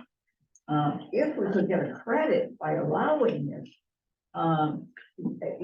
good, we'd Yes. allow it. But what we don't want to do is zone so that we have to allow standalone multifamily. Yes, Yeah. right. We don't Yeah. want to do that. So Can I interject? That's something I'd like to talk more about in the Mm-hmm. future. So frankly, I'm not sure that. Yeah. We're gonna have lots of That makes different sense. opinions, so we'll get into a good discussion. So is there a possibility of incentivizing mixed use? Yes. So Yes. you can do that. absolutely. Yeah, and you can do that within the MBTA Communities Act district as well. So over here where you're allowing multifamily as right, you can say, and in exchange for extra height, extra density, whatever, you can do mixed use with the required ground floor. So yeah, you can absolutely create that incentive. That's part of the fun of the zoning. Just to give an example, in Yeah. Lexington, what they did was they had a height, I believe, you guys correct me if I'm wrong, but I believe they had a height limit if it was housing only. But basically, they gave you an extra floor if you had the first floor of mixed use, because what they were told was, what they said, the developers told them, was that they would prefer it to be all housing as opposed to mixed use, because it's, I guess, it's more, I don't know, whatever your reason is, more inconvenience or. It's hard to fill for Less, commercial yeah, these days. less reliable. So they basically gave them an extra floor if they did it that way, so that would go away when second one. Yeah, and there's a number of other ways you can incentivize it, but that tends to be a big one. It gets trickier if you are in a community that doesn't like additional height, and then you have to get a little bit more creative. So folks, in the interest of time, I don't want to squash any conversation, but I also don't want us to sleep here. So, let's just try to let them finish the presentation. There's no way that we're going to answer all of our questions tonight, and I should have said at the beginning, I recognize that it's frustrating not to be able to ask questions from the gallery. We are going to give you that opportunity, but we have to get this information out tonight. So unless it's a really burning question, let's soldier on. I have one more slide and then I'm turning it back to Eric. So, so this last slide, in the interest of the checklist, there's the restrictions on zoning from the MBTA guidelines. We have to think about the different parameters. Most of these feed into the model itself. There are other components of zoning that don't feed into the model, and that's an important part to understand. So, because we do recognize that communities are concerned about how things look. They're concerned about things like stormwater runoff onto adjacent properties. There are also, you can have, it has to be as of right, you can have site plan review. There are certain criteria that are traditionally part of site plan review. So you can have development standards that are part of that will help to deal with things like stormwater runoff. You can have advisory design guidelines that can deal with the visual aspects or the relationship of the building to other components. You do have to be very careful though when setting these standards that the zoning requirements for multifamily are not more restrictive than any other use in the district. So for example, you can't say that only multifamily has to retain 100% of stormwater on site. It has to apply to all of the buildings within that district, or only multifamily have to go through this design review process. It has to apply to everybody. So that's something that we'll be looking at. So looking at these parameters, just know for today that there are other things that the zoning can do that helps tailor it to your own needs, to Needham's needs, but does not necessarily affect the calculations within the compliance model. With that, I'm going to turn it back to you. Great, and I'm not gonna go over this again because we've been over it a bunch, but we just wanted to bring all the requirements together on one slide, so. Anyone in the community, any of you all have a quick reminder of what these are throughout the process. Oh. Sorry. Oh, we're done. Oh, that was fantastic. I just want to say that I did work on the zoning with the housing plan working group, and it is so excruciatingly confusing, and that was just marvelously clear. Despite all the questions and all the issues that come up, I think that was a fantastic presentation by our dynamic duo, so thank you. It was Thanks. excellent. And there will be more opportunities to, so. We are going to move now to a review of the scope of work and the timeline for this committee's work. And Lee Newman is going to be taking that along With Eric and Emily, right? Right. So actually, the work program has been set up to have a number of different elements in it, as Eric has talked about. The first is to look at a number of different zoning scenarios to actually to accomplish compliance with the MBTA Communities Act. And it's going to be, I think the strategy is to use the housing plan as a foundation for that, and the recommendations that came out of that, and to test those initially against the model, and then to make some adjustments to those parameters as a function of what's actually determined through that analysis. And I think we're looking at probably doing 2 or 3 different models that we're going to look at. And then once those models are identified, and there's a community meeting that kind of presents them conceptually initially, which we're planning on doing, I think, in early November, on November the 9th. And when we get some feedback on those different alternatives and what their impacts are, is to choose what 1 or 2 models to go forward with and conduct a build-out analysis, a fiscal impact analysis, and to develop some 3D models, and to actually at that point, I think, look at what the impacts would be at different levels of affordable housing in those developments, and testing those to determine how much affordable housing we can actually implement under those different strategies. And then going back to the community with those alternatives conceptually, and getting feedback and coming up with a final model for which basically the zoning would then be developed. And so the timeline to accomplish all this, I think, is from now until basically the end of March.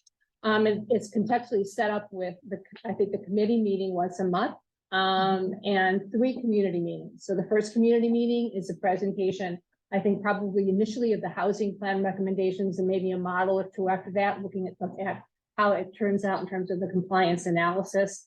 And then basically the second meeting is a modification of that as a function of what's heard at that community meeting, and the build-out analysis, the fiscal impact analysis, and the analysis that's done on the affordable housing component is presented at that point. And then the third meeting is really the implementation strategy as it's reflected in the zoning that's actually developed.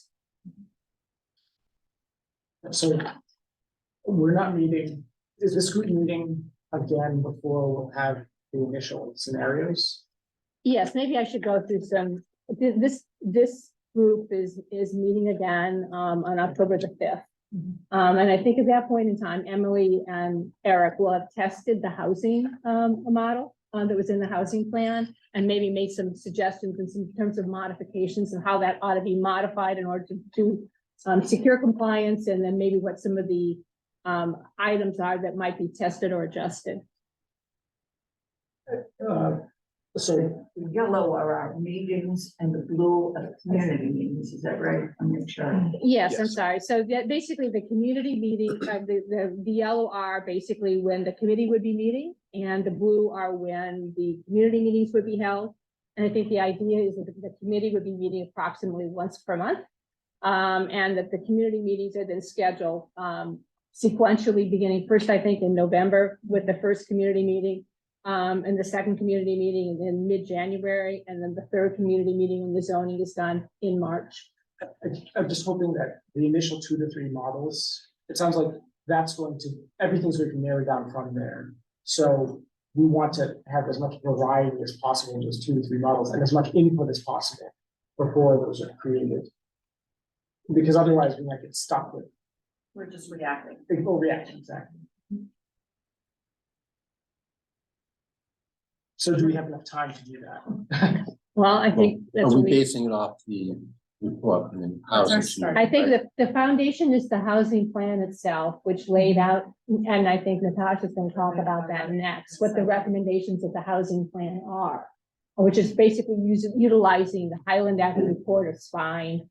And then looking at zoning, I think along the Chestnut Street corridor and kind of skipping Needham Center. So the housing plan itself articulated a strategy, and we thought, I think at the time that we had done it, that we had actually accomplished the goal of the number of units that needed to be produced in Needham. So I think the first step under the model is to take what was recommended through that whole planning effort and to place it through the state's model, find out whether it were compliant or not compliant, and then look at what alternatives would be out there to make it compliant, and then also get some agreement, I think, at this table as to whether or not you agree with those foundational recommendations or if there are some adjustments that you think are appropriate. So of the 2 to 3 initial models, one would be basically the housing and recommendations, and then the other 2 would be some Hybrids that come off of that, I think, as a function of what this analysis actually shows us in terms of its compliance with the state's model. And I want to stress too, that there was community engagement involved in the creation of the housing plan and the zoning model. So we're starting someplace, but we got there with some community engagement as well. I anticipate And then- more. Oh, yes, yes. in this process. And there will, and in fact, in a moment, not just yet, we're gonna hear from Ian Nelson, who will sort of discuss that with us, what we have planned, so you'll hear more about it. I might give an example of a different model. When you run the housing, suppose we find, oh, it doesn't fully work. We're short. And we anticipated that in the housing plan. One thing that I think it even expressly says in the housing plan is that we don't know if we're going to need to rezone Linden Chambers, the housing authority property. And they have their own issues. They want higher density zoning and need it, of course, than what we're proposing generally. But we might need it. So that would be modeled, that would be a very good model too.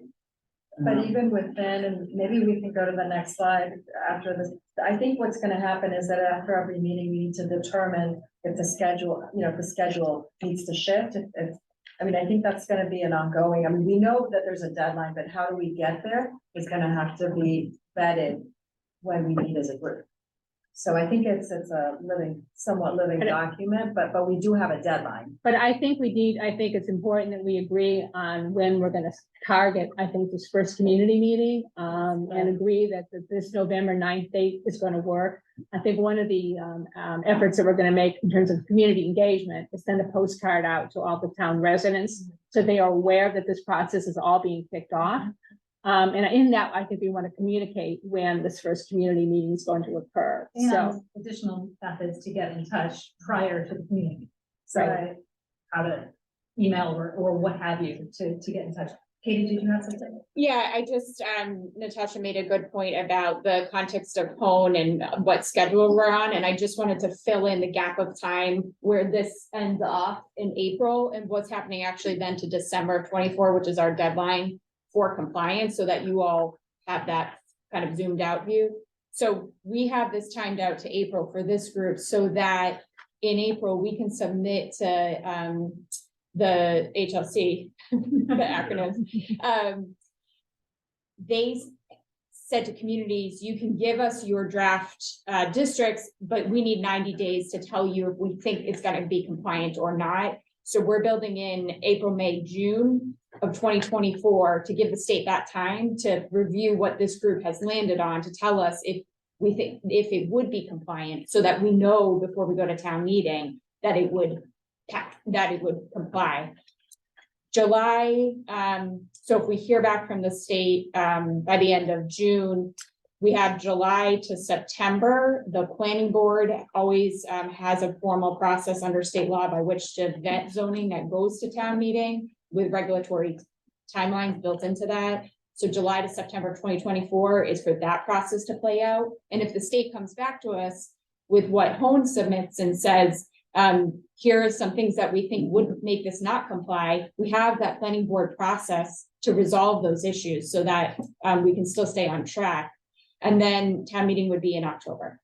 So yes, we can always talk about the schedule, but if we're going to achieve October town meeting, the Hone has to stay within the parameters of now to April.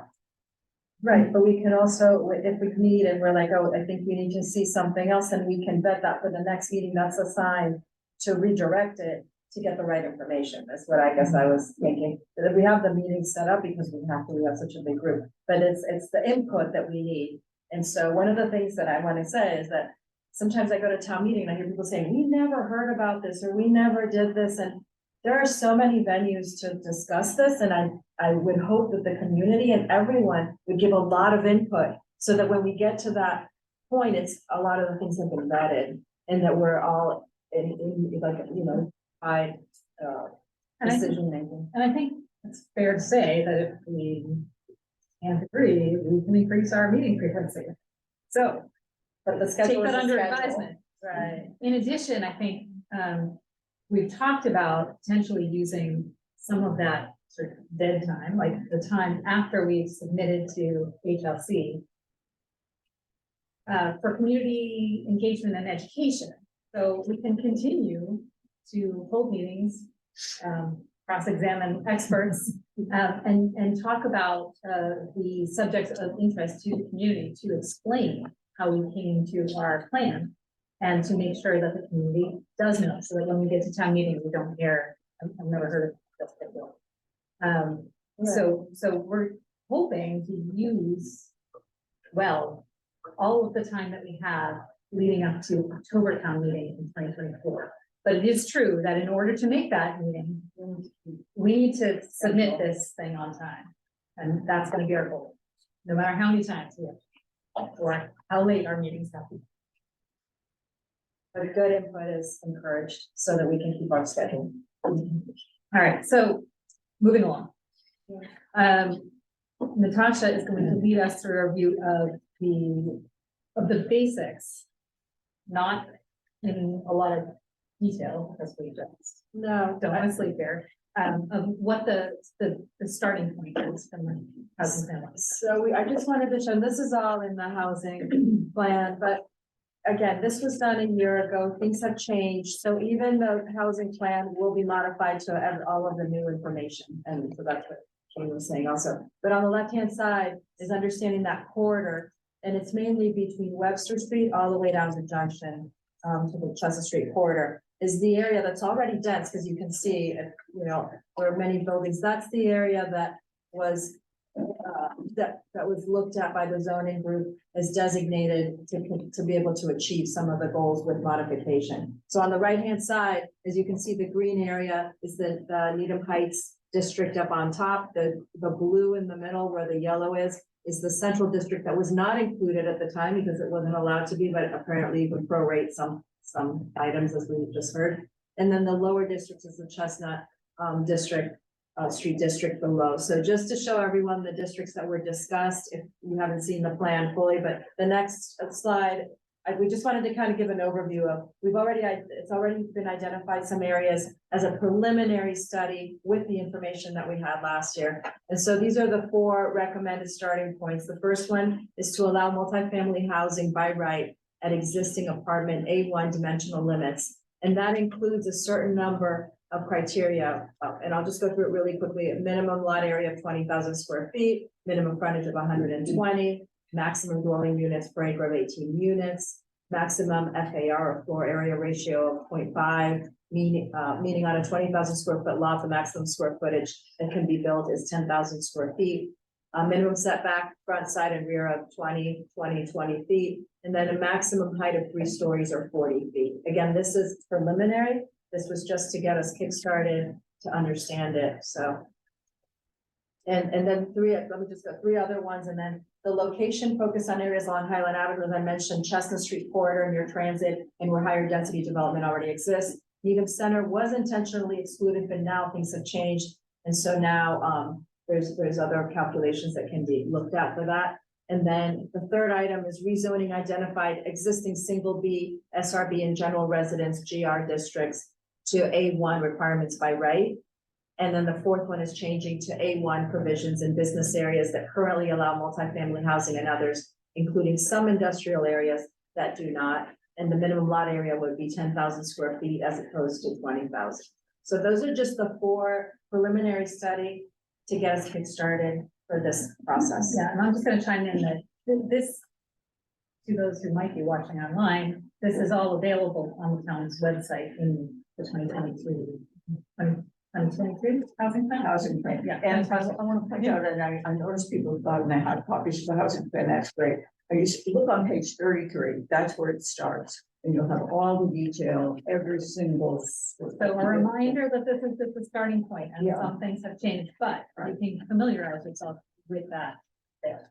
So we're not starting from total scratch, but we have experts here that are gonna guide us through the process, understand what we vetted, what we discussed with amongst the group and with the community at large. And so, and I think the next step is community engagement as well, right? So. Yeah.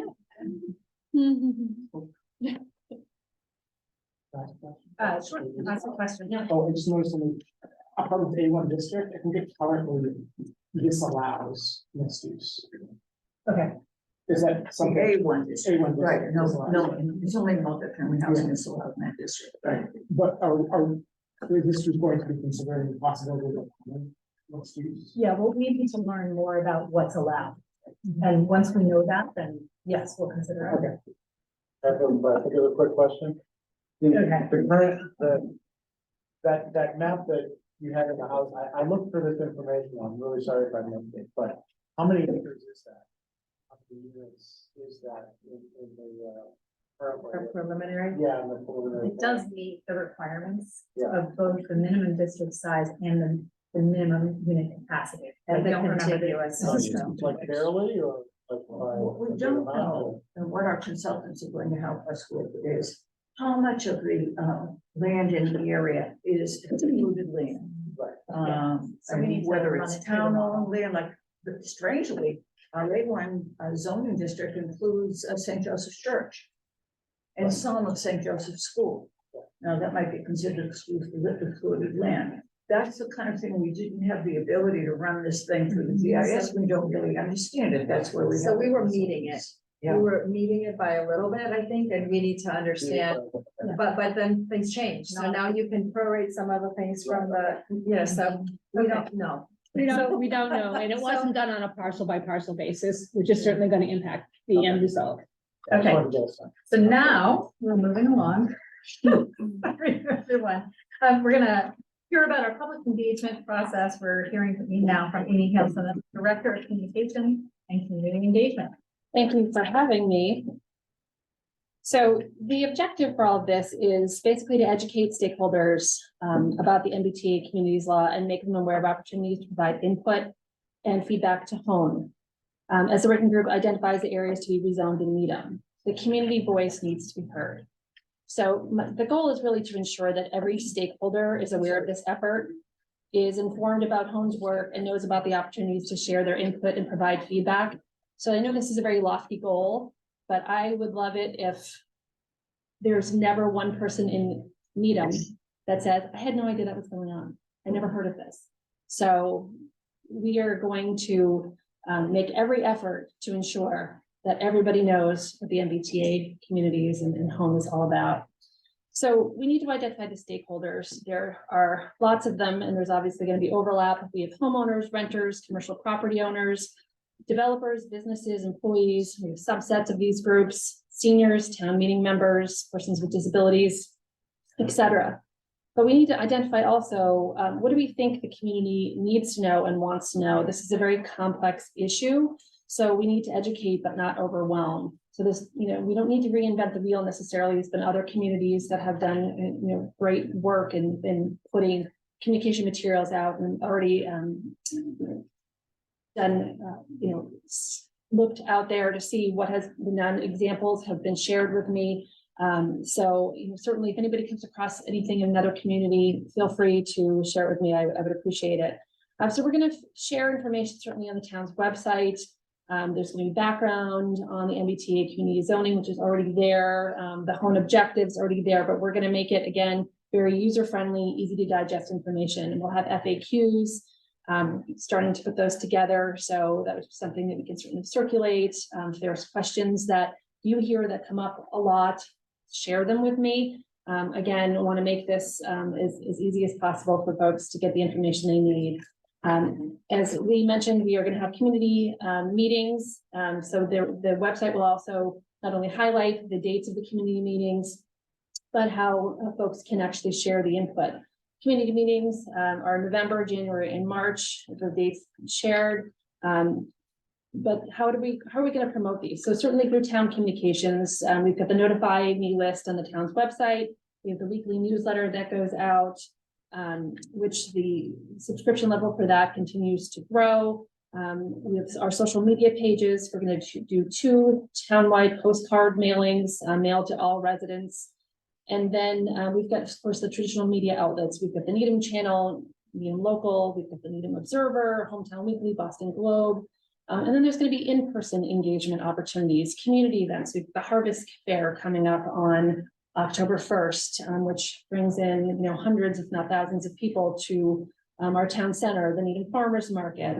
There will be opportunities for home working group members to go out and attend meetings of other town boards and committees and civic group and organizations. And we can also do an online survey. Who are the partners that we can work together with to help get the word out? So town boards, whether it's the Council on Aging or the Commission on Disabilities, the Board of Health, Council of Economic Advisors, there's a whole long list of them. But other organizations throughout town, so faith-based organizations, the Interfaith Clergy Association, and we've got identity network groups, so the Indian Community of Needham and the Chinese Friends of Needham, the League of Women Voters, the Needham Exchange. I mean, there's a whole long list. I won't name every single one of them, but I've got a comprehensive list of folks that we're going to reach out to. So we're sort of the populations in Needham that might be a little challenging to reach out to, that may not necessarily always be tuned into what's going in town. So, apartment buildings, we've got, some renters who might not be as engaged with the town. People posters or flyers in the lobby. So reaching out to the owners of those complexes as well as the business community, asking them if we can, make information available, if they'd also share it with their constituent lists or their customer lists as well. So, and then we put it out to the community. How else can we help spread the word? How do you want to be engaged? So, let's think outside the box. Let's make sure that every single person in this amazing town will know about this effort. So, so I welcome ideas and feedback and thoughts, and this is certainly coming together. And I want to just give an overview because I know we've had a lot of information to digest, but I can tell you that I'm committed to making sure that everybody's aware of all of the efforts that are happening in this room and continuing for the months to come. I want to thank Amy because we've been talking a lot about community engagement, and that really was the basis of creating HONE. It is to grapple with zoning, but it is a community engagement visioning process. So I just wanted to put a fine point on some concrete things. So Amy mentioned we already have a website. So if you go to needhamma.gov and search MBTA communities or scroll down to hot topics, it says MBTA communities. It's already there. There's a notify me group, so you can sign up to get emails just about this work. So you don't have to worry about missing a meeting, just sign up for that listserv.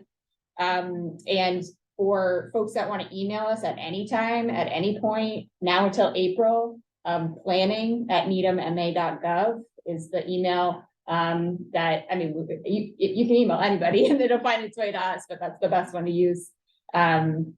And I want to cover postcards if we could, Sure. just a general idea of it, so folks. Oh, sure. Yeah. We're gonna be sending out postcards, at least, hopefully within the next couple of weeks, just announcing this effort. And making people aware of the first community meeting, which is scheduled for November the 9th, and also how they can contact us and engage us in the process.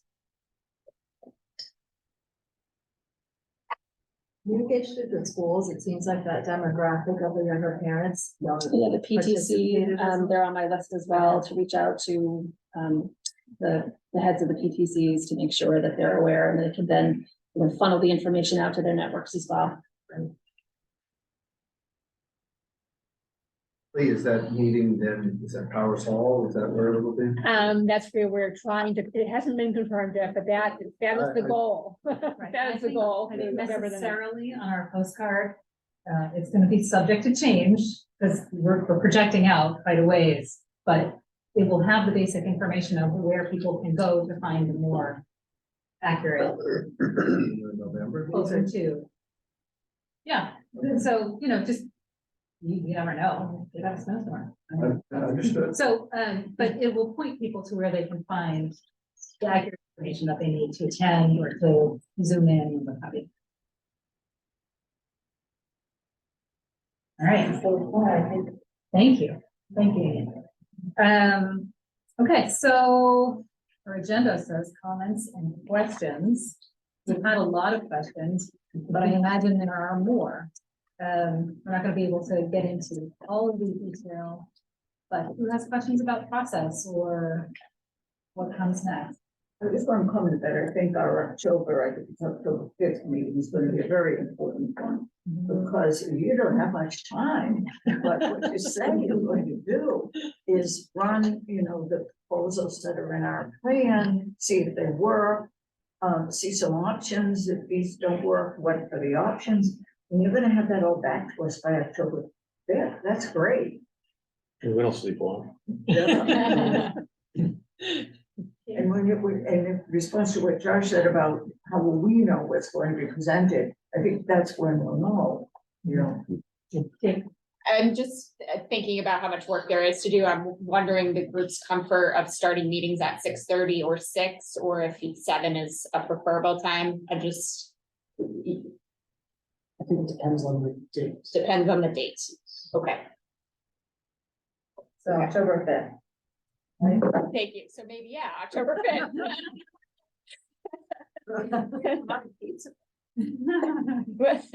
You provide pizza. I can come early on October. What day of the week is October? It's a Thursday. Maybe a show of hands for, are you okay with 6 o'clock? Earlier is better that night, but I'm gonna be on Zoom. I'm gonna have to join up again. To say here, Flexible. For 6? Six. Is anyone that's very problematic? No, Six? that gives plenty of time to change your, adjust your schedule. Yeah. Okay, thank you. All right, so, I just have a quick scheduling thing. Would it be helpful for people? I know the planning board likes if I send them a meeting invite, so it's in your calendar. If that would be helpful for people, I can just send the whole schedule to this group right here. yes. that'd be awesome. Okay, I will do that, and then I guess we'll just know that meeting dependent, the time might vary by an hour. So I'll at least get those dates in your calendars. The January 17th date for the community meeting, there's already a finance committee meeting scheduled that night, with the school committee. So if it's possible to do that, That'll be shared. that'd be good. Yeah, exactly. I don't know how much flexibility there is. I don't either, but that's good to know. January 17th. All right, so Katie, Yes. would you like to talk us through the next steps? Sure, so, I'm pulling up the timeline. I mean, really, our focus now is prep for that October 5th meeting, and the goal for that is to, have the final plan so that we're ready for the community meeting. So that's the bulk of the time. I think anything Eric and Emily, you'd want to add to prep folks? Not for that meeting, then. Yeah. Is there any homework that you need to assign, or is this? I think we have the homework, yeah. And working with the internal team. Yeah. I mean, I would say if you're not familiar with the recommendation from the housing plan, and you want to do a deeper dive, please do read it. This is the time to do it. yeah. So that we're not reinventing the wheel from this, that we're moving forward with all the new information. So we were talking about infrastructure constraints, maybe take into account like schools and traffic and drainage be taken into account as well.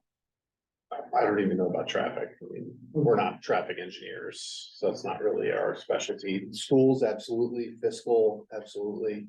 One thing I think we talked about with the internal team was once we have the results of the build out analysis and what we're calling sort of the susceptibility to change, which is, let's say the build out is 1,800 units. No, we're not gonna get 1,800 units. So what are we gonna get? Some multiple lower than that. We talked about taking those numbers to department heads and saying, what would happen if this built out over the next 15 years? What are your primary concerns? What are infrastructure, traffic, police service, fire service, schools, that kind of thing? So that's the goal for the assessment. So that happens at the very end of the process once you're selected, or once we have a recommendation. I don't think so, because the fiscal impact work is gonna be starting in October. It's like there's a huge slug of work that needs to get done essentially after we meet in October. Between that, while we're prepping for the November meeting, there'll be a huge bunch of work that happens on the fiscal impact, EFA, the build out, and the 3D renderings are all happening essentially over like a 3-month period. So it'll kind of be toward the tail end of probably before January, somewhere in that January timeframe, probably when we'll come back to the department heads and start saying, even if we have 2 scenarios, we could still say, hey, here's scenario 1, here's scenario 2, that we're sort of weighing with the committee. What do you think about these potential impacts? So I don't think we have to have a final to get their input on the impacts. But the schedule here calls for the fiscal impact to be presented to us on December 20.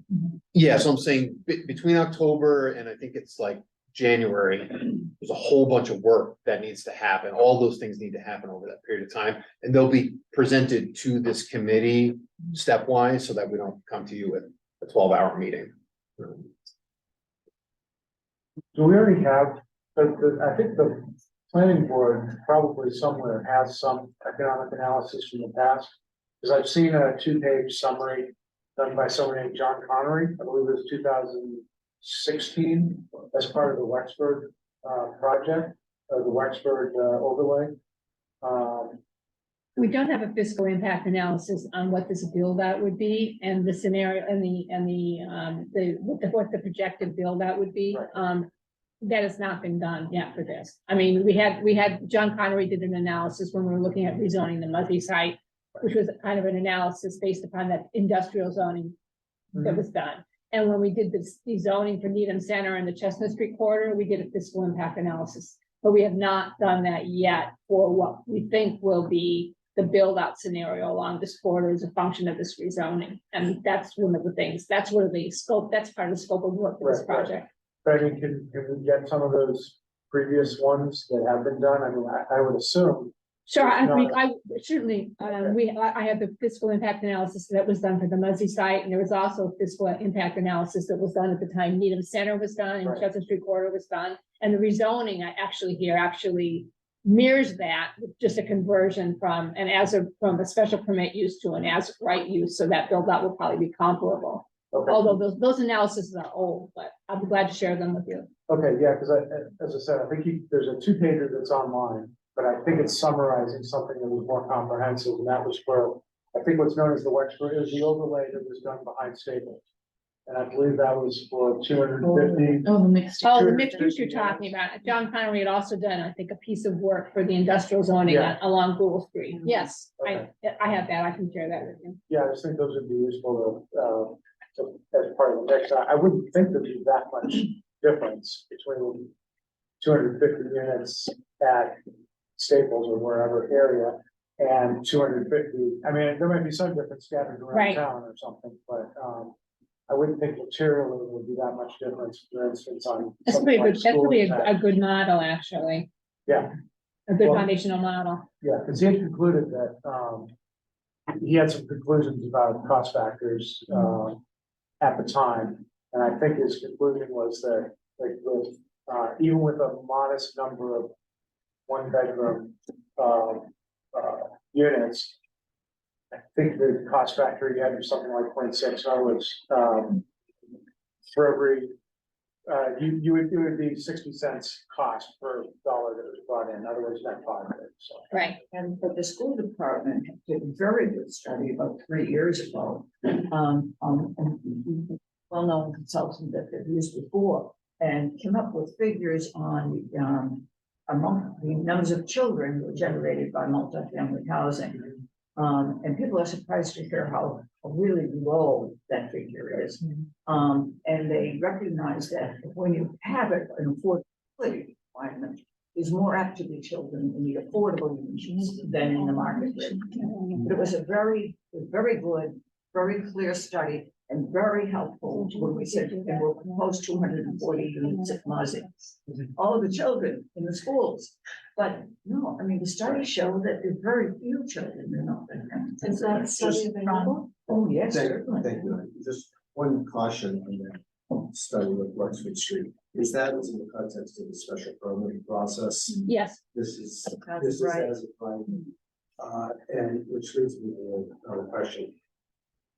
I think, when you mentioned site plan review passively. One thing I'd like to hear more about, not today necessarily, is in the context of the MBTA law, how much activity is permitted in terms of regulation via site plan review, Yep. specifically off-site impacts. We can talk about that. Yeah, so we're planning to talk about that. Yeah. Is that- Although adding it to the list, I've been Thank you. typing up as we go, but yeah, I'll make sure. Is that part of your work to help us to come up with a site plan review bylaw for this kind of housing? So the sample zoning, which I worked on with MHP and HLC, includes a site plan review section, which communities can either adopt, modify, or if they already have their own site plan review, they can obviously use that. We need to really reconsider it in light of this Yeah. year's and other models. I've been using it to compare, so if the community already has it, what did we work out with HLC? And that they've looked at versus what a community has now and be able to adjust as necessary. So yeah, that's part of the work. Yeah, I have one question. I don't think I saw, I don't know if I have all the materials or not, but I haven't seen a precise map of Needham with the commuter rail stops with the circle around it, that half-mile circle. That Is it- exists in the housing plan working group document. It's in here? It's in there. In the Okay, rear There's a lot in there. appendix. Okay, But it's so I'll also look- in there. Okay, good. It's in the appendix in the If back. you see those maps, you probably want to go online. Because they're at a scale that's very hard to read. By 11, but they are there. Lee, it seems like we may have found a date inconsistency. You mentioned the first community meeting was planned for November. November the 9th. On the timeline in the packet, it says Wednesday, October 25th.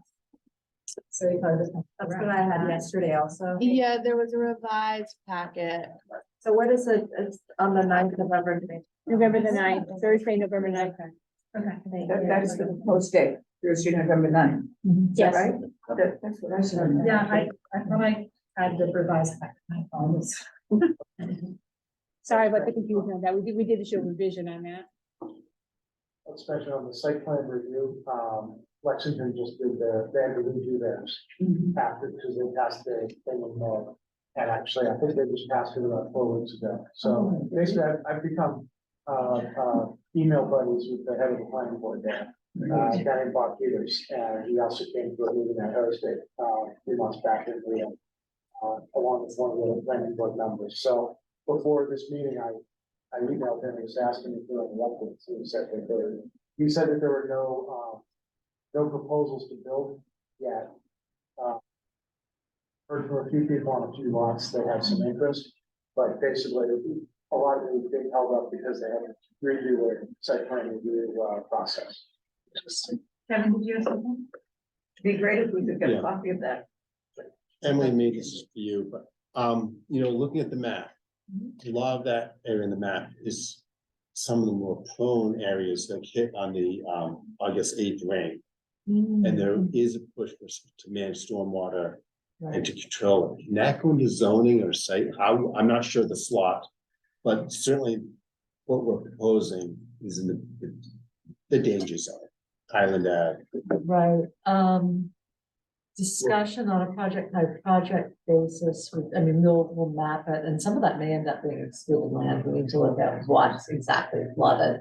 But certainly in the site plan review, there are ways of looking at what's happening on site. because it's Right, site and they plan can be review. future. Yeah, and then we can look at it again, it's the making sure that you are not hitting multifamily harder than anything else that's allowed in that district. Right. So, No, I think the point Yeah. is we have to do it for everyone. yeah, exactly. Everyone's, but Yeah. we're not saving. No, this. you could absolutely. This is a townwide issue, Yeah. honestly, so we need to really consider this. Well, the bylaw, the existing bylaw in town is not tied to zone. It's independent of zone. So you Yes. can amend that. Yeah, just to speak to that, to give everyone context, so on the staff side, we have our small team around this table working on this, but we are talking with the DPW, with our town engineer, with our water and sewer division, with police, with fire, as we go along in this, so that we have this context of how is their planning intersecting with what we're talking about at this table. So I just want folks to know those conversations are happening. It might not be baked into the zoning because it might not be the right place for it, but it's, this is not happening in a silo. And that's an important point. There are bylaws, there are other restrictions on developments that aren't zoning bylaws. And so that's something else. We are only talking about zoning. So, if the town has a townwide stormwater management bylaw that applies to everything, then that's not zoning that we're talking about for this. But I would encourage everyone here, I would encourage everyone, but specifically everyone here, to also look at some of the other studies that Needham has done. Coming into play right now will be our parking review. There were several areas studied, and those are the areas that we're looking at with the MBTA communities zoning. So when we get to the point where we're talking about parking, being informed about the results of that parking study would be really good homework for this group. And that is true of many of the studies that the town has undertaken, which are largely available on the campus. Okay, anything else in terms of next steps, or are we caught up? All right, if that's the case, then I would welcome. We need to vote on the second. Just all in favor. All right, all in favor. Okay. Here is your. Thank you. Thanks, everyone.